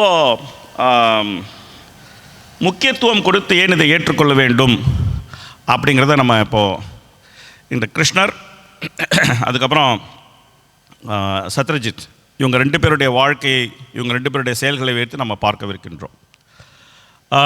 இந்த லீலையை பொறுத்த வரைக்கும் ஏதாவது கேள்வி இருக்கா? யாருக்காவது புரிஞ்சுதா? எல்லாருக்கும் புரிஞ்சுதா? யாருக்கு இந்த லீலை புரியல கை தூக்குங்க பார்ப்போம். யாருக்கு இந்த லீலை புரியல? யாருக்காவது புரியலையா? லீலையில் இருக்குது, சந்தேகம் இருக்குது, புரியல, யாருக்காவது இருக்கா அது மாதிரி? யாருக்கும் இல்லையே? இதனுடைய கழுத்தை நெரிக்க வேண்டும். இதனுடைய கழுத்தை நெரிக்கும் போது இது இனிமேல் சத்தம் போடாமல் இருக்கும். சரி, எல்லாருக்கும் புரிஞ்சிருச்சுல்ல? ஓகே. சத்ரஜித்தை ஒரு தலைமை பொறுப்புள்ளவராக முதல்ல பார்க்கவிருக்கின்றோம்.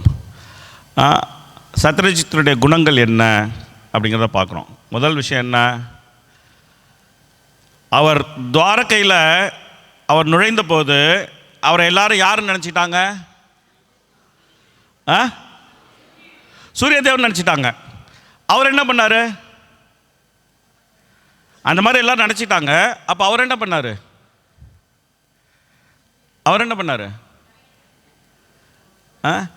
அந்த தவறான ஒரு கருத்தை திருத்தவே இல்லை. அவர் என்ன பண்ணார்? எல்லாரும் நம்மளை சூரிய தேவன் நினச்சிட்டு நம்மளை விழுந்து கும்பிட்றாங்கப்பா, வெரி குட், இது ரொம்ப நல்லா இருக்க அப்படின்னு எந்த ஒரு தவறான ஒரு தோற்றத்தை உண்டாக்கினாரோ அந்த தோற்றத்தை, அந்த தவறை அவர் சரி செய்யவே இல்லை. மாறாக அந்த தோற்றத்திலேயே, அந்த தவறிலேயே அவருடைய வாழ்க்கையை நடத்தினார். சரி பண்ணல. அதை முதல் விஷயம். 2வது விஷயம் என்ன? கிருஷ்ணர் என்ன சொன்னார்? இந்த மணி உங்களிடம் இருப்பதை விட பேரரசிடம் இருப்பது சிறந்தது, இது எல்லோருக்கும் நன்மை பயப்பது, இந்த மணியை நீங்கள் பேரரசிடம் கொடுத்து விடுங்கள் அப்படின்னு சொன்னார். ஆனால் அதை கேட்க மறுத்தார். அவர் என்ன சொன்னார்? அவர் என்ன பண்ணார்? தானாக ஒரு விடையை தேர்ந்தெடுத்தார், தானாக ஒரு தீர்வை தேர்ந்தெடுத்தார். கிருஷ்ணர் சொன்னதை கேட்கல, தன்னுடைய மனம் போன போக்கில் ஒரு தீர்வு கண்டார் அந்த பிரச்சனைக்கு. கிருஷ்ணர் சொல்லிட்டாரு, அதை கேட்காமவும் இருக்க முடியாது. அதுக்காக என்ன பண்ணார்? கிருஷ்ணர் சொன்னதை கேட்காம தன்னுடைய மனம் போன போக்கில் இதற்கான ஒரு தீர்வை உண்டாக்கினார். இது 2வது விஷயம். 3வது விஷயம், தன்னுடைய சகோதரன் அந்த மணியை அணிந்து கொள்ளப் போகின்றேன் அப்படின்னு சொன்னப்போ தன்னுடைய சகோதரனை அவர் தடுத்து நிறுத்தவில்லை. மணி கோயிலில் இருக்கின்றது, மணி இப்போ பூஜைக்குரிய பொருளாக மாறிவிட்டது. இது அணிந்து கொள்ளக்கூடிய ஒரு நகையாக இல்லை, ஒரு ஆபரணமாக இல்லை, பூஜைக்குரிய பொருளாக இருக்கின்றது. அதை நீங்கள் இனிமேல் தொடக்கூடாது, அதை அணிந்து கொள்ளக்கூடாது. தனி நபரிடம் அந்த மணி இருந்தால் அது பல பிரச்சனைகளை உண்டாக்கும் அப்படின்னு கிருஷ்ணர் ஏற்கனவே சொல்லியிருக்கிறாரு. அதனால் தயவுசெய்து அந்த மணியை கேட்காதே, அதை அணிந்து கொள்ளாதே, இந்த மணியை தொடுவது உனக்கு நல்லதல்ல அப்படின்னு எதுவுமே சொல்ல. என்ன பண்ணார்? அந்த மணியை அணிந்து கொள்ள முயற்சி செய்த போது அவர் என்ன பண்ணார்? போட்டுக்கோ, அனுபவி, அரசியல் இதெல்லாம் சகஜம் அப்படின்னு சொல்லிட்டாரு. இப்போ இது அப்படியே நம்முடைய காலத்திற்கு, நம்முடைய நேரத்திற்கு, நம்முடைய அகில உலக கிருஷ்ண பக்தி இயக்கத்தினுடைய சூழ்நிலைக்கு இதை அப்படியே கொண்டு வருவோம். இதை கொண்டு வரும்போது தலைமை பொறுப்பில் இருக்கக்கூடியவர்கள் என்ன செய்யக்கூடாது அப்படிங்கிறத நாம் தெரிந்து கொள்வதற்கு ரொம்ப ஏதுவாக இருக்கின்றது. இன்னொரு மைக் இருக்கா? ஒலிபெருக்கி இயக்குனர்கள்லாம் ஊரை விட்டு ஓடிவிட்டார்கள். ஹரே கிருஷ்ணா, ஹரே கிருஷ்ணா. அது எனக்கு இல்லை, எனக்கு தான் இந்த மைக் இருக்க. இஸ்கானில் ஒரு நல்ல பழக்கம் இருக்குது. யார் எதில் கை வைக்கிறாங்களோ அந்த வேலை அவங்களுக்கே சேர்ந்துடும்.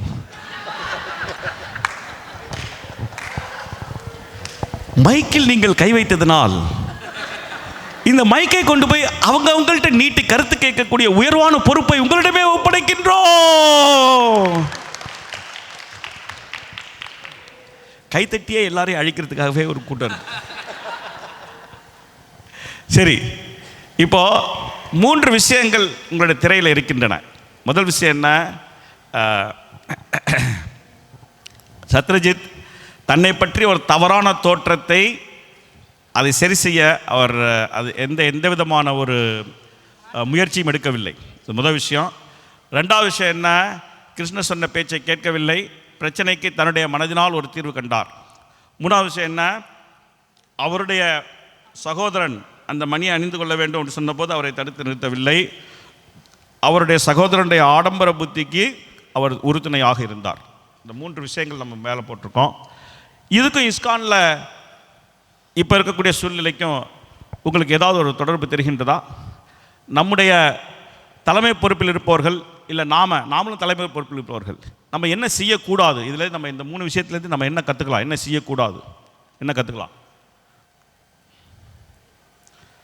அப்படியே சும்மா கை தூக்கி சொல்லுங்க. அதை பாருங்க, அவர் கை தூக்கிட்டார். எந்த பாயிண்ட்டை பற்றி சொல்ல போறீங்கன்னு முதல்ல சொல்லிடுங்க, அதுக்கப்புறம் சொல்லுங்க. ஒரு பாயிண்ட். முதல் பாயிண்ட். ஓகே பிரபு, உங்க பேர் என்ன? வீரபத்ர நித்தாய் தாஸ். வீரபத்ர நித்தாய் பிரபு கி ஜாய். இப்போ முதல் பாயிண்டை பற்றி சிற்றுரை ஆற்றும்படி வீரபத்ர நித்தாய் பிரபு அவர்களை நாங்கள் வருக வருக என்று அழைக்கின்றோம். சொல்லுங்க பிரபு. பிரபு, முதல் பாயிண்ட் என்னன்னா, நம்மளோட கிரெடிட். நம்ம செஞ்ச ஒரு தலைவராக இருக்கப்ப மேபி நம்மளுடைய சப்பார்டினேட் யாராச்சும் ஒரு வேலை செஞ்சுருப்பாங்க. அந்த கிரெடிட் நம்ம செஞ்சதை எடுத்துக்கூடாது, அந்த கிரெடிட் அவங்களுக்கு கொடுக்கணும். அவங்க இந்த பர்டிகுலர் டிவோட்டி செஞ்சாங்க, அவங்க தான் பொறுப்பு செஞ்சு நல்லா செஞ்சு கொடுத்தாங்க அப்படின்னு சொல்லிடணும். Okay okay. அடுத்து வேற யாருக்காவது ஏதாவது கருத்து இருக்கா முதல் பாயிண்ட்டை பற்றி?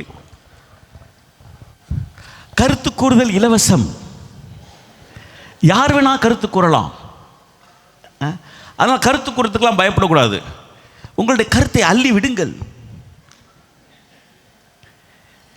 இலவசமாக செய்யக்கூடிய ஒரே வேலை என்ன அப்படின்னா கருத்தை கூறுவது தான். நாம் எல்லோருமே மேலான மனிதர்கள், நமக்கு எல்லாமே ஒரு மேலான கருத்து இருக்கின்றது, அதை உலகம் அறிய வேண்டும். தண்டவாட் பிரபு.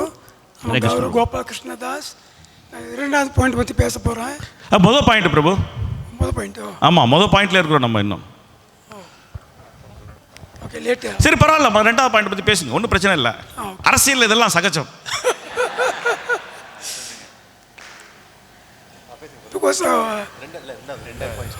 ஓகே, அது பகவான் சொல்கிறாரு, அது நம்ம பொருள் இல்லை, அது ராஜாவுக்கு உரியது சொல்லும்போது நம்ம கேட்டு கொஞ்சம் பக்கத்தில் வச்சுட்டு பேசுங்க.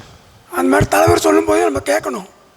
எப்படி பகவான் சொல்கிறாரோ பகவான் சொல்றது நம்ம கேட்கணும். அதே மாதிரி ஒரு ஒரு ஒரு இடத்துல ஒரு தலைவர் இருந்தாக்கா அவர் என்ன சொல்கிறாரோ அந்த கருத்தை வந்து நம்ம பின்பற்றமானாக்கா இந்த மாதிரி பின் விளைவுகள் நம்ம மாட்ட மாட்டோம். Very good, thank you. ஓகே, அவர் என்ன சொன்னார் அப்படின்னு சொன்னால், ஒரு இடத்துல தலைமை பொறுப்பில் இருக்கக்கூடியவங்க ஒரு செயலை செய் அப்படின்னு சொல்லும்போது அந்த செயலை செய்ய மறுக்காமல் செய்யணும். அது மாதிரி இல்லாமல் இவர் கிழக்கே போ அப்படின்னு சொன்னால் நமக்கு மேற்க போகக்கூடிய ஆசை இருந்ததுன்னா, கிழக்கே போன்னு சொல்கிறாரு, மேற்க போனால் பிரச்சனையாகும், நம்ம வடக்க போயிடலாம் அப்படின்னு நம்முடைய சொந்த முயற்சியில் சொந்த மனக்கற்பனையில் ஏதாவது ஒரு தீர்வை உண்டாக்கக்கூடாது. தலைமை பொறுப்பில் இருக்கக்கூடியவங்க எந்த மாதிரி வழிகாட்டுறாங்களோ அந்த வழிகாட்டுதன்படி நடந்து கொள்ள வேண்டும் அப்படின்னு சொல்கிறார். ஓகே, அடுத்தது யாராவது இருக்காங்களா?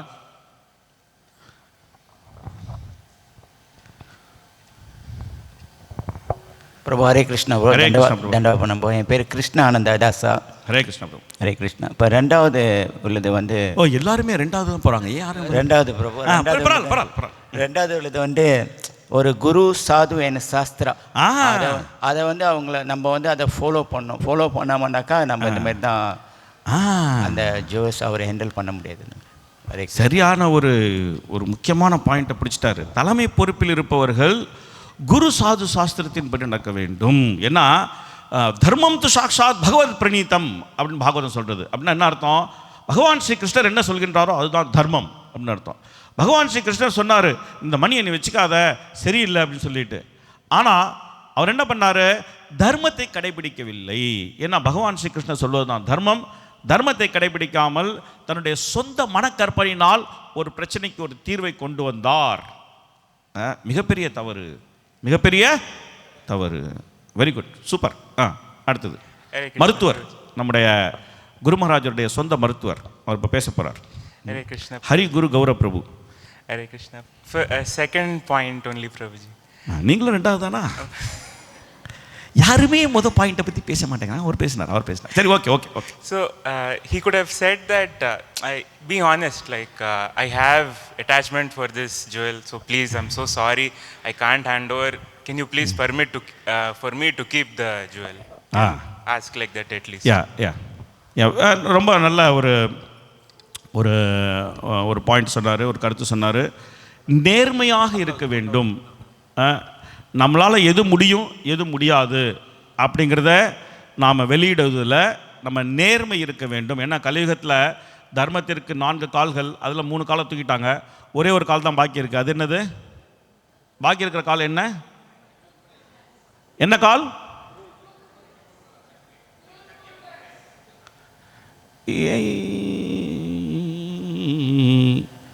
ஒரு சில பேர் தான் சொல்கிறாங்க, எல்லாருமே சொல்ல மாட்டேங்கிறாங்க.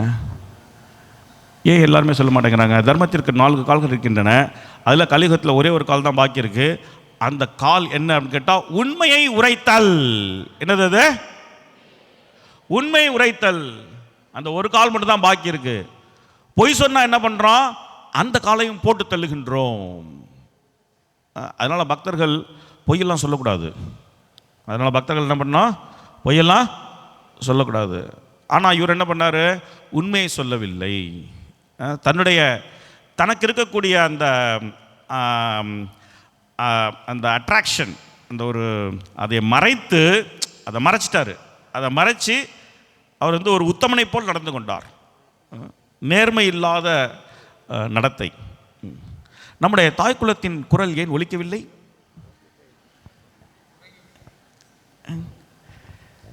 இந்த பக்கம் மைக் இந்த பக்கம் கொண்டு வந்து கொடுங்க. நம்முடைய தங்க தாய்க்குலத்தின் குரல் ஒலிக்கட்டும். யாராவது ஏதாவது கருத்து சொல்லுங்க. சொல்ல மாட்டேங்கிறாங்க. நீங்கள் சொல்லுங்க. பரவாயில்ல சொல்லுங்க. அவங்க கருத்தே இல்லைன்ட்டாங்க. அவங்க ரெடியாக இருக்காங்க. அங்கே பாருங்கள், அது பார்க்கணும். அதாவது இந்த மைக் நீட்டுறப்போ, இந்த சாப்பாடு போடுறப்போ, இது 2 சமயத்துலேயும் கொஞ்சம் ரொம்ப கேர்ஃபுல்லாக பார்க்கணும், யார் என்ன கேட்குறாங்க அப்படின்னு சொல்லிட்டு. ஏன்னா அது ரொம்ப ஓப்பனாக கேட்க மாட்டாங்க, அது கொஞ்சம் தான் அப்படி கேட்பாங்க. அது கரெக்டாக சாப்பாடு போகிறப்ப பார்த்துட்டே இருக்கணும். கொஞ்சம் அப்படி கேட்டாங்க டக்குன்னு போட்டுடணும். அதே மாதிரி மைக்கும் அப்படி தான், கொஞ்சம் அப்படி கை காம அது கொண்டு கொடுத்துடும். தேர்ட் பாயிண்ட் வருக சொல்லுங்க. ஃபேவரிசம் காட்டாமல் இருக்கணும். ஃபேவரட்டிசம் காட்டாமல் இருக்கணும். ஃபேவரட்டிசம் காட்டாமல். Very good, very good. Okay. Treat everyone equally. Yeah, okay. அவங்க யாரோ ஒருத்தங்க கருத்து சொல்கிறேன்னு சொன்னாங்க. அவங்க கருத்து சுதந்திரம் பதிக்கப்பட்டது. அதனால் அவங்கள்ட்ட திரும்ப போயிடுங்க. அப்புறம் அவங்க கோச்சுக்குவாங்க. ஓ, நீங்கள் சொல்கிறீங்க அப்போ. சொல்லுங்க சொல்லுங்க சொல்லுங்க. கிருஷ்ண பிரபு, மூணாவது கருத்து ஜட்ஜ்மெண்ட்லாம் இருக்கக்கூடாது. ஜட்ஜ்மெண்டெல்லாம் இருக்கக்கூடாது. ஓகே, அது எப்படி மூணாவதுல வந்தது? இது கொஞ்சம் விளக்க உரை கொடுங்க. நம்ம எப்போவுமே ஸ்லோகா, டிரான்ஸ்லேஷன், பர்போர்ட் இது மாதிரியே நமக்கு பழகி போச்சு. நீங்கள் வந்து டிரான்ஸ்லேஷன் மட்டும் கொடுத்துட்டீங்க, இப்போ பர்போர்ட் கொடுங்க. நீங்கள் சும்மா இங்கிலீஷில் பேசுகிறா இங்கிலீஷில் பேசலாம், அதெல்லாம் ஒன்றும் பிரச்சனை இல்லை. இங்கிலீஷ், தமிழ், ஹிந்தி, தெலுங்கு, மலையாளம்.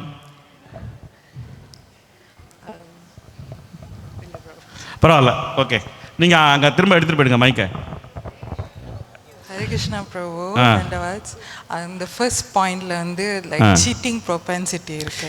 எஸ், ஏமாற்றக்கூடிய தன்மை அது நம்மகிட்ட ஒரு அடிப்படை குணமாக இருக்கின்றது. ஏன்னா மனிதனுடைய பிரபு அங்கே எடுத்துகிட்டு போங்க, அதுக்கப்புறம் திரும்ப வாங்க. அங்கே போயிட்டு திரும்பி வாங்க. அங்கே போக அதுக்கப்புறம் திரும்ப வாங்க. ஏமாற்றக்கூடிய தன்மை மனிதர்களுடைய அடிப்படை குணமாக இருக்கின்றது. 4 விதமான குறைபாடுகள் மனிதர்களுக்கு இருக்கின்றது. அதில் வந்து ஒன்று வந்து ஏமாற்றக்கூடிய தன்மை. இன்னொன்று என்னது? இன்னொன்று என்ன? என்னையா? நம்முடைய புலன்கள், குறைபாடுள்ள புலன்கள், ஏமாற்றக்கூடிய தன்மை. அடுத்தது என்ன? இங்கிலீஷ்லேயே சொல்லுங்க. நம்மளாம் தமிழில் இங்கிலீஷ் பேசி பேசி பழக்கமாயிடுச்சு.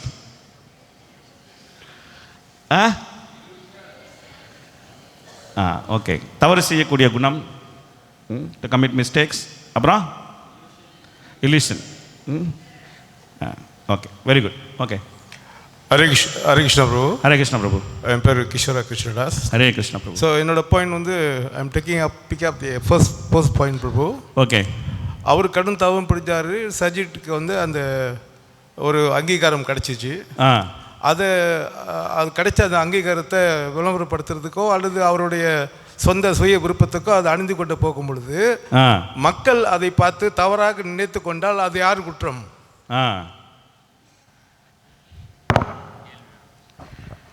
மக்கள் அதை தவறாக நினைத்து கொண்டால் அது யார் குற்றம் அப்படின்னு ஒரு கேள்வி கேட்டார். Very good.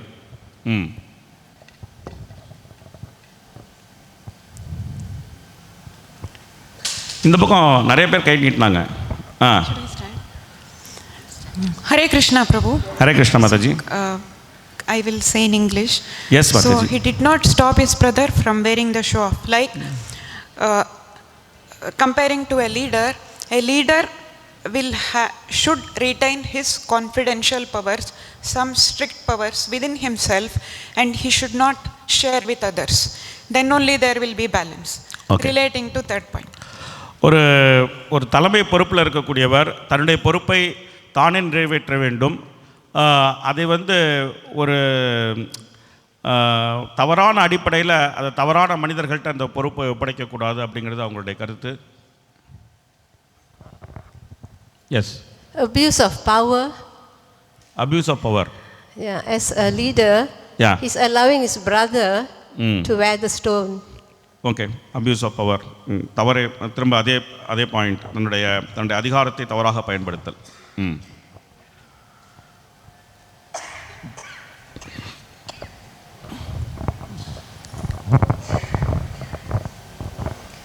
Hare Krishna Prabhu. Hare Krishna.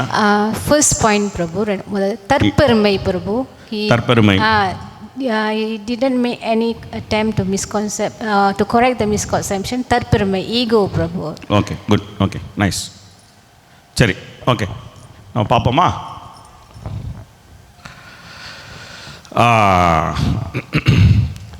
அதாவது நம்முடைய அகில உலக கிருஷ்ண பக்தி இயக்கத்தில் சாதாரணமாகவே ஒரு பக்தர்களுக்கு மற்ற பக்தர்களை உயர்வாக பேசக்கூடிய குணம் இருக்கின்றது.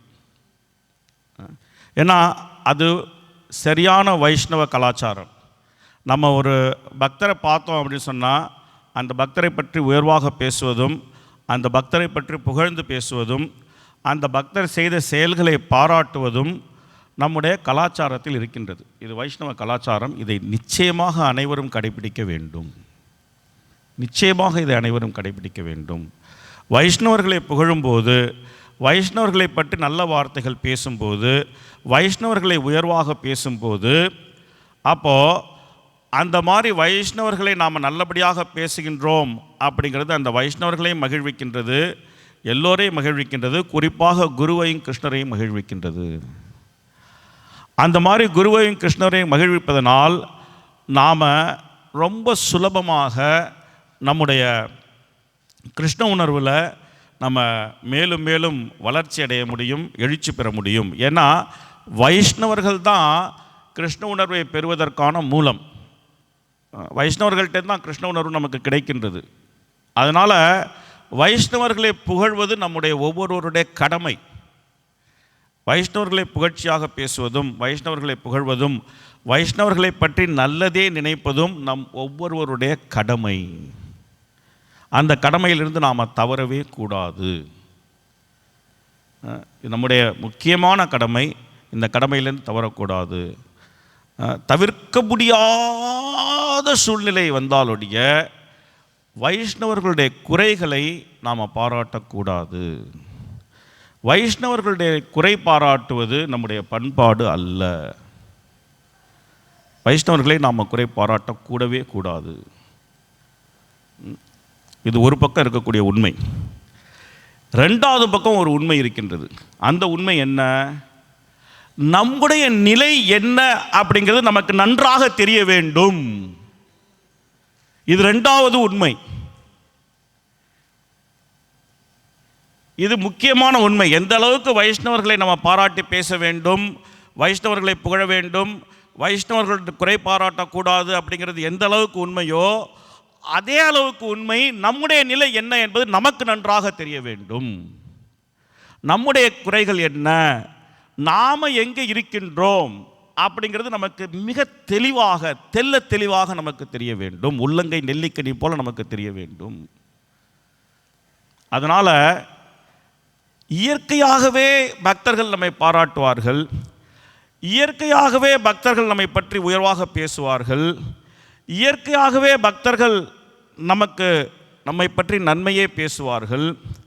ஆனால் நம்முடைய நிலை என்ன, நாம் எங்கே இருக்கின்றோம் அப்படிங்கிறத உண்மையாக ஒப்புக்கொள்வதில் எந்த விதமான சங்கோஜமும் இருக்கக்கூடாது.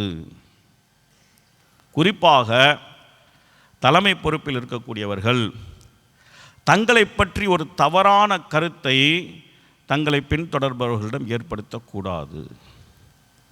அது மிகப்பெரிய தவறு. ஏன்னா அந்த தவறான அந்த பிம்பத்தை கிருஷ்ணர் ஒரு நாள் உடைத்து விடுவார். கிருஷ்ணர் ஒரு நாள் அந்த பிம்பத்தை உடைத்து விடுவார்.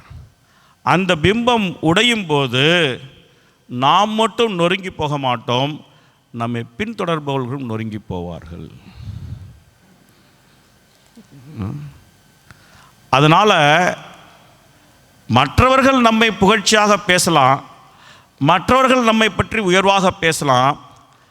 ஆனால் நம்முடைய நிலை என்ன, நம்முடைய தவறுகள் என்ன, நம்முடைய குறைபாடுகள் என்ன அப்படிங்கிறது தலைமை பொறுப்பில் இருக்கக்கூடியவர்கள் ஒப்புக்கொள்ளக்கூடிய அளவுக்கு தைரியம் இருப்பவர்களாக இருக்க வேண்டும். நம்முடைய பொறுப்புக்கூறலுடைய ஒரு முக்கியமான ஒரு குணம் இது. எல்லோருமே குறைகள் இல்லாதவர்களாக இல்லை, எல்லோர்ட்டையும் குறைகள் இருக்கின்றன. சேர்ந்து ஒருத்தருக்கு ஒருத்தர் உதவி கொண்டு எல்லோருமே கிருஷ்ணரை நோக்கி போக வேண்டும். உங்களுக்கு நான் உதவி செய்ய தயாராக இருக்கின்றேன், ஆனால் அதே சமயம் உங்களுடைய உதவியையும் நான் சார்ந்து இருக்கின்றேன் அப்படிங்கிறது நமக்கு நன்றாக தெரிய வேண்டும். அந்த சார்புணர்ச்சி, அதனால் வரக்கூடிய அந்த நேர்மை, அந்த நேர்மையினால் இருக்கக்கூடிய அந்த வெளிப்படைத்தன்மை, இது தலைமை பொறுப்பில் இருக்கக்கூடிய நமக்கு ரொம்ப ரொம்ப ஒரு முக்கியமான குணம். அந்த நேர்மையை நாம் வெளிக்கொணரும் போது, அந்த நேர்மையை நாம் ஒப்புக்கொள்ளும் போது, அந்த நேர்மையோடு நாம் எல்லோரோடும் பழகும் போது, நம்முடைய மதிப்பு உயருமே தவிர நம்முடைய மதிப்பு தாழ்ந்து போகாது. இது ரொம்ப ரொம்ப முக்கியமான குணம். நாம் எல்லோருமே தலைமை பொறுப்பில் இருப்பவர்களாக இருக்கின்றோம்.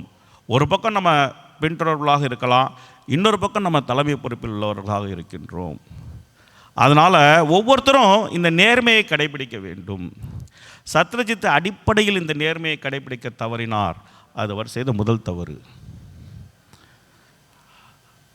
ஏன்னா சாதாரண மக்களை பார்க்கும்போது நாம் எவ்வளோ பரவாயில்ல தான், அதில் எந்த மாற்றமும் கிடையவே கிடையாது. குளியா கிராமத்தில் மகாபிரபு இருந்தபோது ஒரு அந்தனர் அவர்கிட்ட வந்து கேட்குறார், யார் வைஷ்ணவர் அப்படின்னு சொல்லிட்டு. அப்போது மகாபிரபு சொல்கிறாரு, யார் ஒருத்தர் பகவானுடைய நாமத்தை ஒரு முறை சொல்கின்றாரோ அவர் வைஷ்ணவர் அப்படின்னு சொல்லிட்டு. அப்போது மகாபிரபு என்ன காமிக்கிறார் அப்படின்னு சொன்னால், பகவானுடைய நாமத்தை ஒரு முறை சொல்பவர் பகவானுடைய நாமத்தையே சொல்லாத பல கோடிக்கணக்கான பேரை விட உயர்ந்தவர் அப்படின்னு சொல்கிறார். ரெண்டாவது தடவை வந்து கேட்குறாரு அதே வைஷ்ணவர், திரும்ப மகாபிரபு குளியா கிராமத்துக்கு வரும்போது ரெண்டாவது அந்த வைஷ்ணவர் வந்து கேட்குறாரு, அப்போ யார் வைஷ்ணவர் அப்படின்னு சொல்லிட்டு கேட்குறாரு. ஒரு அந்தனர் வந்து கேட்குறாரு. அப்போ மகாபிரபு சொல்கிறாரு, யார் ஒருத்தர் பக்தி தொண்டை கிரமமாக ஏற்றுக்கொண்டு ஆன்மீக குருவினுடைய ஆணைப்படி பக்தி தொண்டை பயிற்சி செய்கின்றாரோ அவர் வைஷ்ணவர் அப்படின்னு சொல்கின்றார். அப்போது ஒருத்தரை பகவானுடைய நாமத்தை சொன்னவர் வைஷ்ணவர் தான், பக்தி தொண்டை கிரமமாக செய்யக்கூடியவரும் வைஷ்ணவர் தான். மூன்றாவது முறையாக திரும்ப அந்த அந்தனர் குளியா கிராமத்தில் வந்து மகாபிரபுவிடம் கேட்கின்றார், யார் வைஷ்ணவர் அப்படின்னு சொல்லிட்டு. அப்போ மகாபிரபு சொல்கிறாரு, யார் ஒருவருடைய சங்கம் எல்லோரையும் இயற்கையாகவே பகவானுடைய நாமத்தை சொல்ல வைக்கின்றதோ, ஹரே கிருஷ்ண கிருஷ்ண கிருஷ்ண ஹரே ஹரே, ஹரே ராம ராம ராம ஹரே ஹரே என்று யார் ஒருத்தருடைய சங்கம், யார் ஒருத்தரை பார்த்த மாத்திரத்திலேயே அனைவரும் பகவானுடைய நாமத்தை நினைவு கூறுகின்றார்களோ அவர் வைஷ்ணவர் அப்படி சொல்கின்றார். ஆக 3 தரமுள்ள வைஷ்ணவர்களை பற்றி அங்கே மகாபிரபு சொல்கிறாரு. இதில் நம்ம இங்கே இருக்கலாம், நடுவில் இருக்கலாம், அங்கே இருக்கலாம், எங்கே இருக்கலாம், எங்கே வேணா இருக்கலாம். ஆனால் எங்கே இருக்கின்றோமோ அது நமக்கு நன்றாக தெரிய வேண்டும்.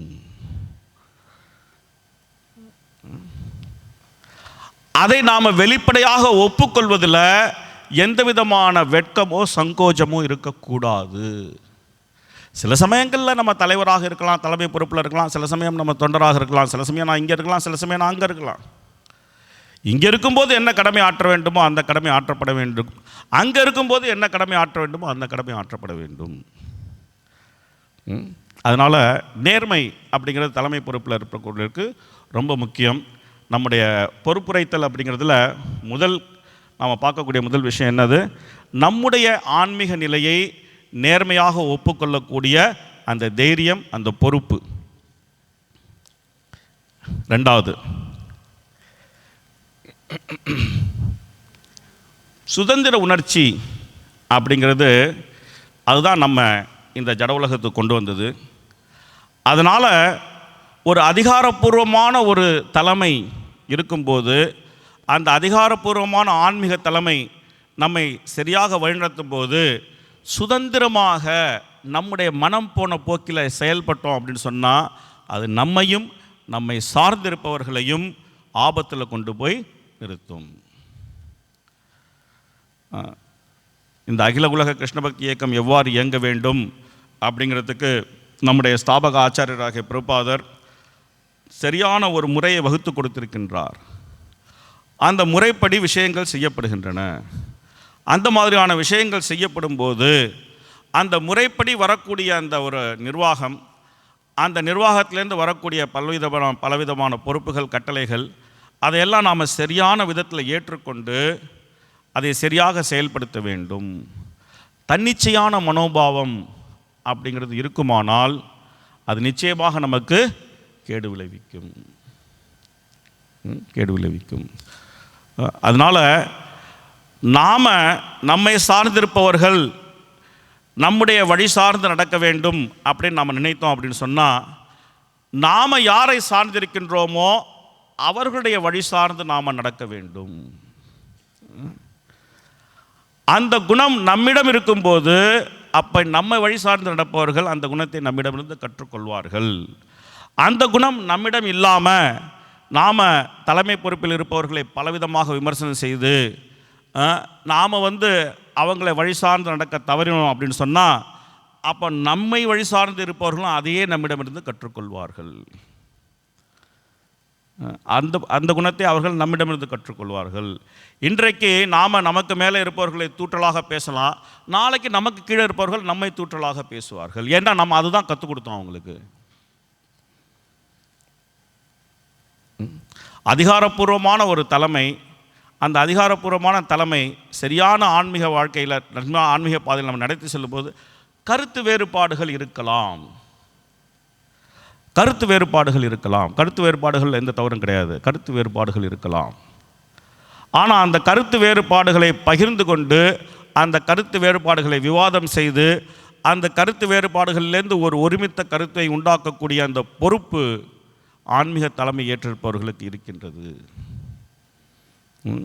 அந்த பொறுப்பு ஆன்மீக தலைமை ஏற்றிருப்பவர்கள் இருக்கின்றது. அது நமக்கு இல்லை, நமக்கு மேலே இருக்கிறவங்களுக்கு தான் அது இருக்கின்றது அப்படின்னு நம்ம தவறாக நினைத்து கொள்ளக்கூடாது. எல்லோருக்குமே அந்த பொறுப்பு இருக்கின்றது. ஏன்னா ஒரு விதத்தில் நம்ம எல்லோருமே தலைமை பொறுப்பில் இருப்பவர்கள் தான், ஒரு விதத்தில் நம்ம எல்லோருமே பின்பற்றுபவர்கள். மூணாவது, ஏற்கனவே சொன்னாங்க, ஜடக்கண்ணோட்டத்தில் நாம் நிர்வாக பொறுப்புகளை பகிர்ந்து கொடுக்கக்கூடாது. நிர்வாக பொறுப்புகள் பகிர்ந்து கொடுக்கப்படும் போது அதில் எந்த விதமான ஜட கண்ணோட்டமும் இருக்கக்கூடாது. இவர் என்னை சேர்ந்தவர், என் ஜாதிக்காரர், என் ஊர்க்காரர், இந்த மாதிரியான கண்ணோட்டங்கள், இந்த மாதிரியான கன்சிடரேஷன், இந்த மாதிரியான விஷயங்கள் நாம் ஆன்மீக பொறுப்புகளை பகிர்ந்து கொடுக்கும்போது இந்த மாதிரியான விஷயங்களுக்கு நாம் இடம் கொடுக்க கூடாது. ஆன்மீக பொறுப்புகள் ஆன்மீக முன்னேற்றத்தின் அடிப்படையில் பகிர்ந்து கொடுக்கப்பட வேண்டும். அந்த மாதிரி ஆன்மீக பொறுப்புகள் ஆன்மீக முன்னேற்றத்தின் அடிப்படையில் பகிர்ந்து கொடுக்கும்போது நமக்கு பொறுப்பு கிடைத்தால் சந்தோஷப்பட வேண்டும்.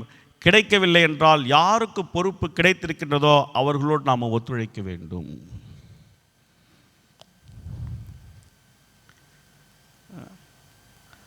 நமக்கு பொறுப்பு கிடைக்கவில்லை அப்படிங்கிறதுக்காக நாம் என்ன செய்யக்கூடாது, யாருக்கு பொறுப்பு கிடைத்திருக்கின்றதோ அவருக்கு பின்னாடி போய் அரசியல் செய்து, கடைசியில் ஒரு வசனம், என்ன வசனம், அரசியலில் இதெல்லாம் சகஜம் அப்படின்னு வசனம் பேச கூடாது. அரசியல் சகஜம் அல்ல, அரசியல் சகஜம் அல்ல. நாம் ஆன்மீக உலகத்திற்கு போவதற்காக அகில உலக கிருஷ்ண பக்தி இயக்கத்தில் வந்திருக்கின்றோம், அரசியல் செய்வதற்காக அல்ல. அரசியல் செய்வதற்கு 1000 இடங்கள் இருக்கின்றன. ஆன்மீக உலகம் போவதற்கு ஒரே ஒரு இடம்தான் இருக்கின்றது. அது என்ன அப்படின்னு கேட்டால் அகில உலக கிருஷ்ண பக்தி இயக்கம். அதனால் எதற்காக வந்தோம், என்ன செய்கின்றோம், எதை அடைவோம் அப்படிங்கிறத பற்றி தெளிவான சிந்தனை எப்பவும் இருக்க வேண்டும். தெளிவான சிந்தனை எப்பவுமே இருக்க வேண்டும். ஓகே, கேள்விகள்?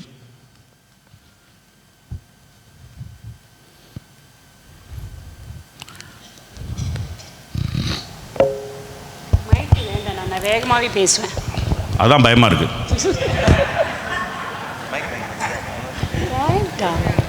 ஹரே கிருஷ்ணா. ஹரே கிருஷ்ணா பிரபு, நல்ல ஒரு கிளாஸ் கொடுத்தீங்க, ரொம்ப நன்றி. ஓ, சொல்லக்கூடாது. ஓகே, சரி. இன்னும் முடியல. ஓகே. ஸோ நீங்கள் இப்போ சொன்னீங்களே, நம்ம ஒரு தலைவராக இருக்கிறோம். ஸோ நம்ம தலைவராக இருக்கிறப்ப நம்ம பார்க்கும் இடத்துல பக்தர்கள் இது குவாலிஃபிகேஷன் இருக்குது, அவருக்கு இந்த திறமை இருக்குது அப்படின்னு நான் ஒரு தலைவராக இருக்கும்போது எனக்கு தெரியுது. ஸோ இப்போ நான் வழிநடத்தக்கூடிய இந்த கோவிலுக்கு நான் வேணும், அவர் நல்ல திறமையை வந்தவர், அவரை நான் எடுக்கிறேன் அப்படின்ற நான் விருப்பப்பட்டு அவரை எடுக்கிறேன். அது தப்பா? அது நம்ம யாராவது ஒருத்தர் தேர்ந்தெடுத்து ஆகணும், யாருக்காவது ஒருத்தர் பொறுப்பு கொடுத்தா ஆகணும். அதனால் வந்து பொறுப்பு கொடுக்குறது தப்பு இல்லை, பொறுப்பு கொடுத்தாகணும். எல்லாத்தையும் நம்மளே பண்ண முடியாது. நம்மளே பூஜாரியாக இருந்து நம்மளே சமையல் பண்ணி நம்மளே ட்ரெஸ் பண்ணி முடியாது. அது அவங்கவுங்களுக்கு அவங்கவுங்க பொறுப்பு கொடுத்தா ஆகணும். இல்லை, என்னோட கேள்வி, அந்த பொறுப்பு கொடுக்கும்போது அதனுடைய அடிப்படை என்னவாக இருக்க வேண்டும் அப்படின்னு கேட்டால் அவருடைய திறமை, அவருடைய ஆன்மீக முன்னேற்றம், இதெல்லாம் அடிப்படையாக இருக்குது. அதுக்கப்புறம் நம்முடைய அகில உலக கிருஷ்ண பக்தி இயக்கத்தில் இருக்கக்கூடிய விதிமுறைகள், இதெல்லாம் அடிப்படையாக இருக்க வேண்டும். இவர் எப்போ பார்த்தாலும் நான் கிளாஸ் கொடுத்தப்புறம் உட்காந்துக்கிட்டு நல்லா கிளாஸ் கொடுக்குறீங்கன்னு சொல்லிட்டு இருக்காரு, இவரை மேனேஜர் ஆக்கிடுவோம் அப்படின்னு நினைக்கக்கூடாது. அப்படி இல்லை. ஸோ அவரோட திறமையை சாதித்து இப்போ இந்த அகில உலக கிருஷ்ண பக்தி ஒரு கோவிலை நம்ம வந்து வெளிநடத்தணும் அப்படின்னாக்கா அவருக்கு திறமை இருக்குது. அவர் வந்து நம்ம இந்த இயக்கத்தில் ஒரு நபராக இருந்து இந்த கோயிலை முன்னேற்றத்துக்காக நம்ம செய்கிற பொழுது அது வந்து சொந்த ஒரு எனக்கு விருப்பத்து தகுந்த மாதிரி செய்கிறது அது ஒரு தவறான ஒரு இதான். நம்முடைய விருப்பத்தை தவற மாதிரி செய்கிறது தவறானது இல்லை. ஆனால் அதே சமயம் நம்முடைய விருப்பம் மட்டுமே அதில் ஒரு முக்கியமான கருத்தாக இருக்கக்கூடாது. அப்போ சில சமயம் வந்து நம்முடைய விருப்பத்துக்கு ஏற்ற மாதிரி சில விஷயங்கள் இருக்கலாம். ஆனால் பல பேருடைய கருத்து வேறு மாதிரி இருக்கலாம். அப்போ அந்த மாதிரி பல பேருடைய கருத்து வேறு மாதிரி இருக்கும்போது அது கொஞ்சம் நம்ம அந்த பல பேருடைய கருத்துக்கும் மதிப்பு கொடுக்கணும். அந்த மாதிரிலாம் கொஞ்சம் பார்த்து செய்யணும், அவ்வளோதான். ஆனால் அடிப்படை விஷயம் இங்கே என்ன, சத்ரஜித் என்ன பண்ணார் அப்படின்னு சொன்னால் தன்னுடைய தம்பி போட்டுக்கிட்டோன்னு விட்டார். அந்த மாதிரி இருக்கக்கூடாது, அந்த மாதிரி இருக்கக்கூடாது. நன்றி. ஹரே கிருஷ்ணா.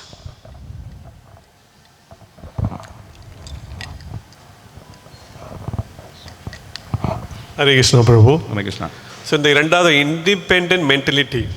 ஸோ இந்த இண்டிபெண்ட் மென்டலிட்டி பார்த்தீங்கன்னாக்கா இப்பொழுது நம்ம அகில உலக கிருஷ்ண பக்தி இயக்கத்தில் நிறைய இடத்துல நடந்துக்கிட்டு இருக்கு. அதாவது எப்படின்னு பார்த்தீங்கன்னாக்கா தலைமைத்துவத்தில் இருப்பவர்களை எதுக்கு நம்ம கேட்கணும், நம்ம அதே தளத்தில் தானே இருக்கிறோம். அப்படின்னும்போது இவர்களை விட்டு நம்ம தனியாக போய் ஏதாவது செய்யலாம். அப்போ அவங்களுக்கு ஒரு 4 ஃபாலோவர்ஸ் இருக்கிறாங்க. ஸோ அவர்களுடைய நிலை எந்த மாதிரி இருக்குது பிரபு? ஏன்னா அவர்களும் இம்மாதிரி தான் சில புரோபாதர் விக்கிரகெல்லாம் வச்சு வழிபாடு செய்கிறாங்க.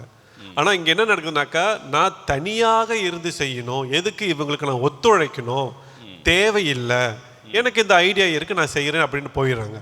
ஸோ அவங்களோட நிலைப்பாடு எப்படி இருக்குது பிரபு? இப்போ இதை 2 விதமாக பார்க்கணும். ஒரு விதமாக எதுக்காக ஒரு விதமாக எப்படி பார்க்கணும் அப்படின்னு சொன்னால், முதல் விதமாக பார்க்க வேண்டியது என்ன அப்படின்னு சொன்னால் இந்த மாதிரி ஒரு சுதந்திரமான கருத்து இருக்கக்கூடாது அப்படிங்கிறது ஒரு விதமாக பார்க்க வேண்டிய உண்மை. 2வது விதமான பார்க்க வேண்டிய உண்மை என்ன அப்படின்னு கேட்டால் ஒரு தலைமை பொறுப்பில் இருக்கிறவர் இந்த மாதிரி யோசிக்கணும், ஏன் இவங்களுக்கு இந்த மாதிரி தோணுது அப்படிங்கிறது நம்ம யோசிக்கணும். 2 பக்கமும் யோசிக்கணும். அதாவது எப்படின்னா ஒரு பக்கம் இந்த மாதிரி சுதந்திர மனப்பான்மை இருக்கக்கூடாது அப்படிங்கிறது உண்மைதான். இன்னொரு பக்கம் என்ன அப்படின்னு சொன்னால் ஏன் இவங்களுக்கு இந்த மாதிரி தோணுது, வாய்ப்புகள் நம்ம சரியாக ஏற்படுத்தி கொடுக்கலையா, நம்ம இவங்களுக்கு சரியாக வாய்ப்புகள் ஏற்படுத்தி கொடுத்தோன்னா நம்ம வந்து இவங்க வந்து எல்லோரும் கூட இருப்பாங்களா, இந்த மாதிரிலாம் கூட யோசிக்கணும். நம்ம எப்போவுமே ஒன் ட்ராக்கில் யோசிக்கக்கூடாது. நம்ம எல்லா ட்ராக்லையும் யோசிக்க வேண்டிய தலைமை பொறுப்பில் இருக்கிறோம் அப்படின்னு சொன்னால் எல்லா பக்கமும் யோசிக்க வேண்டிய ஒரு பொறுப்பு நமக்கு இருக்குது. ஒருத்தர் வந்து இப்போ நீங்கள் சொன்னதே நான் திருப்பி சொல்கிறேன். ஒருத்தருக்கு வந்து ஒரு இடத்துக்கு தனியாக போய் ஒரு 10 பேரை வச்சுக்கிட்டு ஒரு புதுசாக ஒரு பிரச்சாரத்தை ஆரம்பித்து அந்த பிரச்சாரத்தை வளர்க்கக்கூடிய அளவுக்கு திறமை இருக்குது அப்படின்னு சொன்னால் அந்த திறமையை நாம் ஏன் பயன்படுத்தி கொள்ளக்கூடாது? அந்த திறமை இருக்கக்கூடியவர் அவரே தனியாக பிரிஞ்சு போய் அந்த திறமையை காட்டக்கூடிய சூழ்நிலை எதனால் உண்டாக வேண்டும்? இதுவும் ஒரு யோசனைக்குரிய விஷயந்தான். அதனால் பிரபுபாதர் வந்து கரந்தர பிரபு அப்படிங்கிற தன்னுடைய சீடருக்கு ஒரு அற்புதமான ஒரு கடிதம் எழுதியிருக்கிறார். இஸ்கானுடைய மேலாண்மை தத்துவங்கள் எல்லாமே அந்த கடிதத்தில் அடங்கியிருக்குது. யார் ஒருத்தர் இஸ்கானுடைய மேலாண்மையை பற்றி நிறைய படிச்சிருக்காங்களோ அவங்களுக்கு நிச்சயமாக அந்த கடிதம் தெரிந்திருக்கும். அந்த கடிதத்தில் பிரபுபாதர் முக்கியமான ஒரு விஷயம் சொல்கிறார். என்ன விஷயம் சொல்கிறார் அப்படின்னு சொன்னால் எல்லோருக்கும் நம்ம சரியான சவாலாக இருக்கக்கூடிய பொறுப்புகளை ஒப்படைக்க வேண்டும் அப்படின்னு சொல்கிறார். அவங்கவுங்க நிலைக்கு ஏற்ற மாதிரி அவங்க ஏதாவது ஒரு சவாலை எதிர்கொள்ள வேண்டும், அந்த மாதிரி பொறுப்புகளை நாம் ஒப்படைக்க வேண்டும். அப்போ தான் பக்தர்கள் உற்சாகத்தோடு வேலை செய்வாங்க அப்படின்னு சொல்கிறாரு.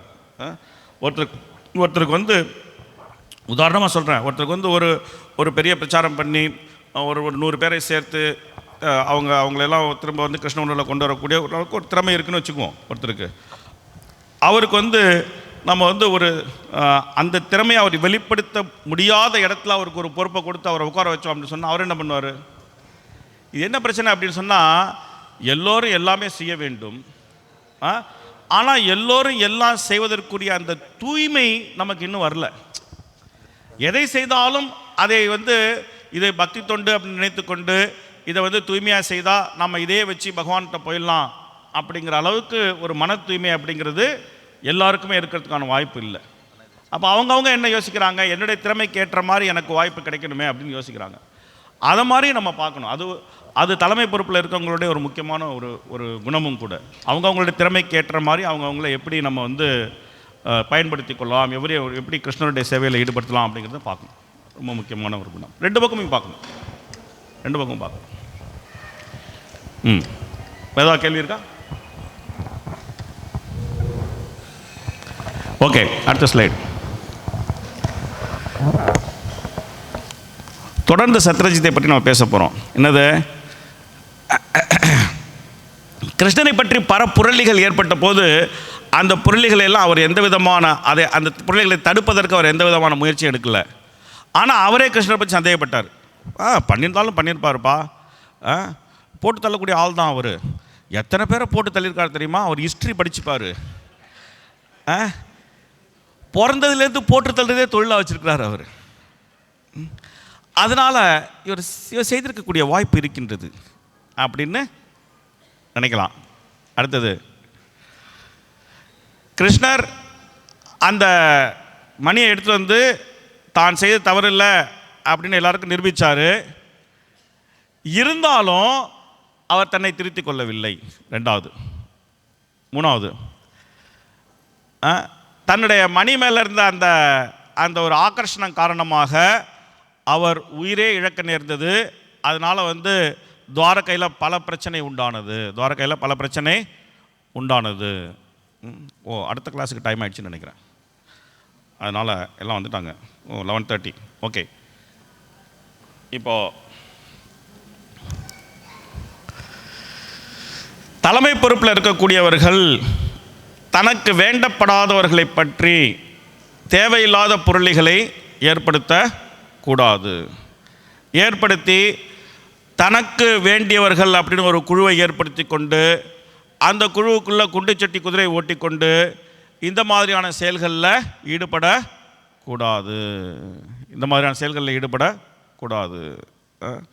குருவின் பேரில் குழுக்கள் ஏற்படுத்துவது, இல்லை தனக்கு வேண்டியவர்கள் பேரில் குழுக்களை ஏற்படுத்துவது, இந்த குரு உடைய சீடர்கள் அந்த குருவுடைய சீடர்கள் அப்படின்னு தனித்தனியாக இயங்குவது, இது போன்ற செயல்களில் ஈடுபடக்கூடாது.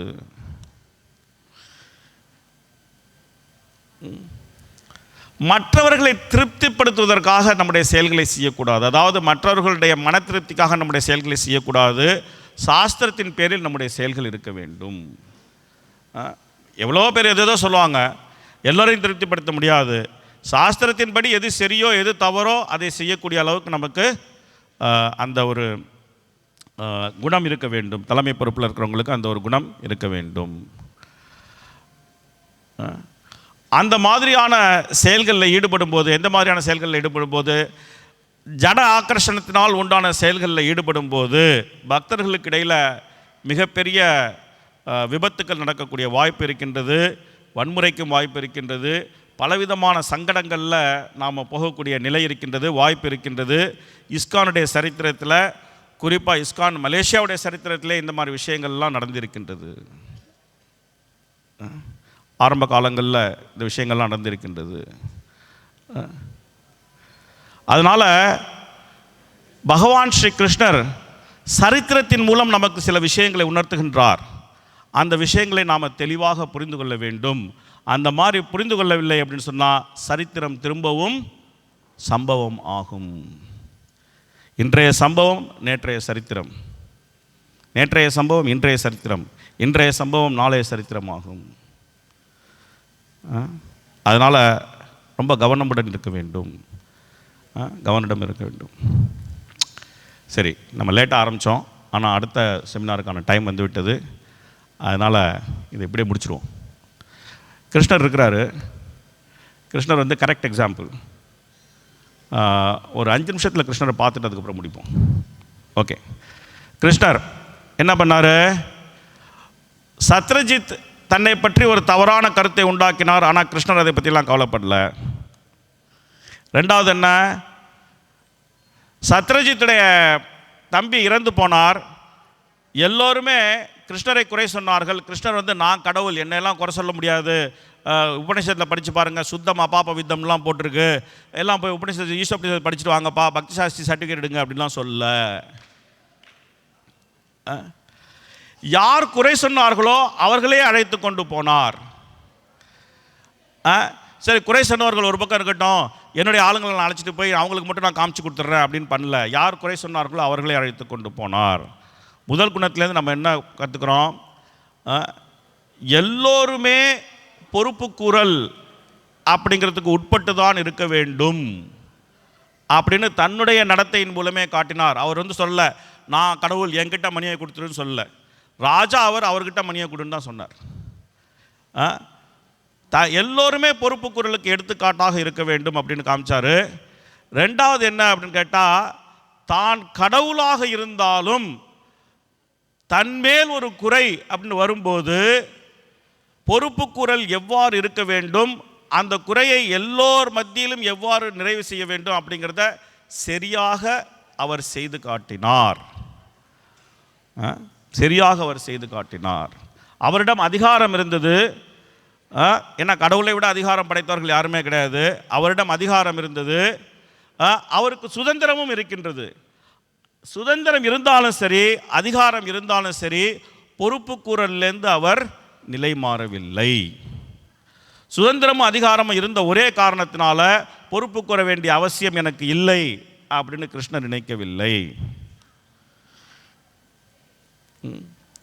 யார் குறை கூறினார்களோ அவங்க மனதில் இருக்கக்கூடிய குறை நீங்கும் அளவுக்கு கிருஷ்ணர் நடந்து கொண்டார்.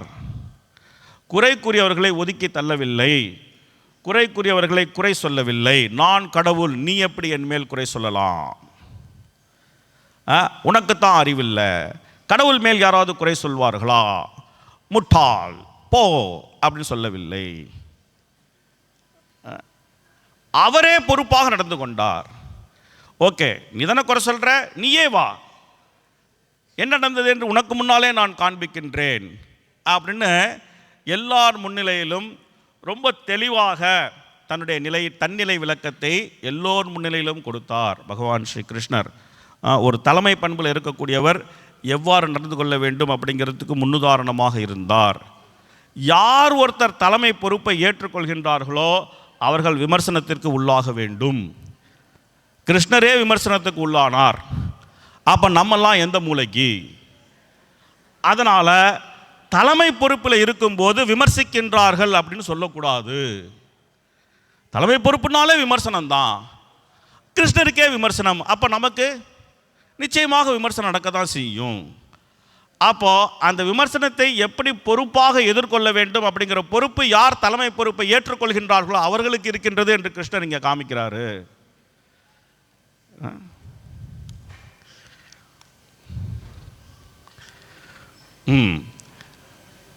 அக்ரூரர் பகவான் ஸ்ரீ கிருஷ்ணரோடு எவ்வாறு நடந்து கொண்டார் அப்படின்னா, அக்ரூருடைய மரியாதை குறையாத அளவுக்கு நடந்து கொள்கின்றார். அக்ரூருடைய மரியாதை குறையாத அளவுக்கு அவர் நடந்து கொண்டார். அக்ரூரை தண்டிக்கவில்லை. அக்ரூரர் திரும்ப வரக்கூடிய சூழ்நிலையை கிருஷ்ணரே உண்டாக்கி கொடுத்தார். இயற்கை உபாதைகளை எல்லாம் உண்டாக்கி அக்ரூரர் திரும்ப வரக்கூடிய சூழ்நிலை கிருஷ்ணரே உண்டாக்கி கொடுத்தார். அதனால தவறுகள் யார் வேணா செய்யலாம். ஒரு நல்ல பக்தர் சூழ்நிலை காரணமாக ஏதாவது ஒரு தவறு செய்துவிட்டால் அந்த பக்தருக்கு எந்த விதமான ஆபத்தும் வராதபடி, அதே சமயம் அந்த தவறை அவர் உணர்ந்து திருந்தும்படி அவருக்கு அந்த மாதிரியான ஒரு சூழ்நிலையை உண்டாக்கி கொடுப்பது தலைமை பொறுப்பில் உள்ளவர்களுக்கு முக்கியமான பொறுப்பாக இருக்கின்றது. பகவான் ஸ்ரீ கிருஷ்ணர் அக்ரூரோடு எவ்வாறு நடந்து கொண்டார் அப்படிங்கிறதுலேருந்து நம்ம இதை புரிந்து கொள்ள முடியும். அவர்களை பகவான் ஸ்ரீ கிருஷ்ணர் அக்ரூரை காப்பாற்றலை, துரத்தி விட்டார். எங்கே துரத்தி விட்டார்? வாரணாசிக்கு துரத்தி விட்டார். மாயாவாதிகளோடு இருக்கும்படி துரத்தி விட்டார். இதை விட மிகப்பெரிய தண்டனை கிடைக்கவே கிடைக்காது. தண்டனை கொடுத்தாரு, ஆனால் அவருடைய மரியாதைக்கு பங்கம் வராத மாதிரி தண்டனை கொடுத்தாரு. அங்கே அவர் நல்ல யாகம்லாம் பண்ணி நல்ல பேர்லாம் அவர் வாங்கிட்டார். அதையெல்லாம் பகவான் கிருஷ்ணர் ஒன்றும் தடுத்தே நிறுத்தவில்லை. தண்டனை கொடுத்தாரு, ஆனால் அவருடைய மரியாதைக்கு களங்கம் வராத மாதிரி தண்டனை கொடுத்தாரு. அவர் திரும்பி வரக்கூடிய சூழ்நிலையும் அவருடைய மரியாதைக்கு களங்கம் ஏற்படாதவாறு அந்த ஒரு சூழ்நிலையை கிருஷ்ணரே ஏற்படுத்தி கொடுத்தாரு. அவர் திரும்பி வந்தப்புறம் சரி திரும்பி வந்துட்டார் அப்படின்னு உள்ள அந்த மணியை காண்பிக்க வைத்தார். அந்த மணியை காண்பிக்க வைத்தார். ஆனால் எப்படி காண்பிக்க வைத்தார்? நல்ல நல்ல வினயமாக பேசி மரியாதையாக பேசி அந்த மணியை காண்பிக்க வைத்தார். என்கிட்ட தெரியும், எனக்கு தெரியும், நீ எங்கே இருந்தாலும் ஓட முடியாது, மவனே மணியை காமி அப்படின்லாம் சொல்ல. ரொம்ப மரியாதையாக பேசி ரொம்ப வினயமாக பேசி இந்த மணியை காண்பிக்க வைத்தார். எப்படி கிருஷ்ணர் அக்ரூருடைய மரியாதை குறையாமல் அவர் தவறையும் அவர் உணர்ந்து அவர் மரியாதைக்கும் கம்பங்கம் வராமல் அவர் நடந்து கொள்ளும்படி செய்தார். இது கிருஷ்ணருடைய அடுத்த குணம். இந்த மாதிரி கிருஷ்ணருடைய தலைமை பொறுப்பு அப்படிங்கிறது சிறப்பாக இருக்கின்றது. அந்த தலைமை பொறுப்பிலேருந்து நாம் சிறந்த பல குணங்களை நாம் தெரிந்து கொள்ள முடிகின்றது. இதே மாதிரி அக்ரூரை பார்க்கலாம், இதே மாதிரி கிருத்தவர்மாவை பார்க்கலாம், இதே மாதிரி சத்ததன்வா, இதே மாதிரி இந்த சத்ரஜித்துடைய சகோதரன், இந்த மாதிரி எல்லாரையுமே இந்த இந்த அற்புதமான ஒரு லீலையில் எல்லோரையுமே நம்ம வந்து மேலாண்மை தத்துவங்களின் அடிப்படையில் நம்ம பார்க்க முடியும். ஒவ்வொருத்தரை இந்த மாதிரி ஒவ்வொரு விதமாக பார்க்கும்போது ஒவ்வொருத்தர்கிட்ட விலை மதிக்க முடியாத பல விஷயங்களை நாம் கற்றுக்கொள்ள முடியும். ஆனால் நேரமின்மை காரணமாக நாம் என்ன பண்ணுறோம்? இப்போவே முடிச்சிடுறோம். ஹரே கிருஷ்ணா கிருஷ்ண கிருஷ்ணா ஹரே ஹரே, ஹரே ராம ராம ராம ஹரே ஹரே. செமந்தகமணியனுடைய பிரகாசத்தில் பிரகாசிக்கக்கூடிய ஆன்மீக மேலாண்மை தத்துவங்கள் அப்படிங்கிறது அளவில்லாதவை. பகவான் ஸ்ரீ கிருஷ்ணனுடைய லீலைகளும் அளவில்லாதவை. அந்த அளவில்லாத லீலைகளில் ஒரு துளியை எல்லோருடன் சேர்ந்து பருகக்கூடிய அந்த வாய்ப்பு கிடைத்ததற்காக உங்கள் அனைவருக்கும் நன்றி கூறுகின்றேன். என்னுடைய தாழ்வான வணக்கத்தை ஏற்றுக்கொள்ளுங்கள். எஸ் கிரேஸ் ஹரிலீலா பிரபு கி. ஸோ பக்தர்களுக்கு நன்றி. அடுத்தது தமிழ் சொற்பொழிவு வந்து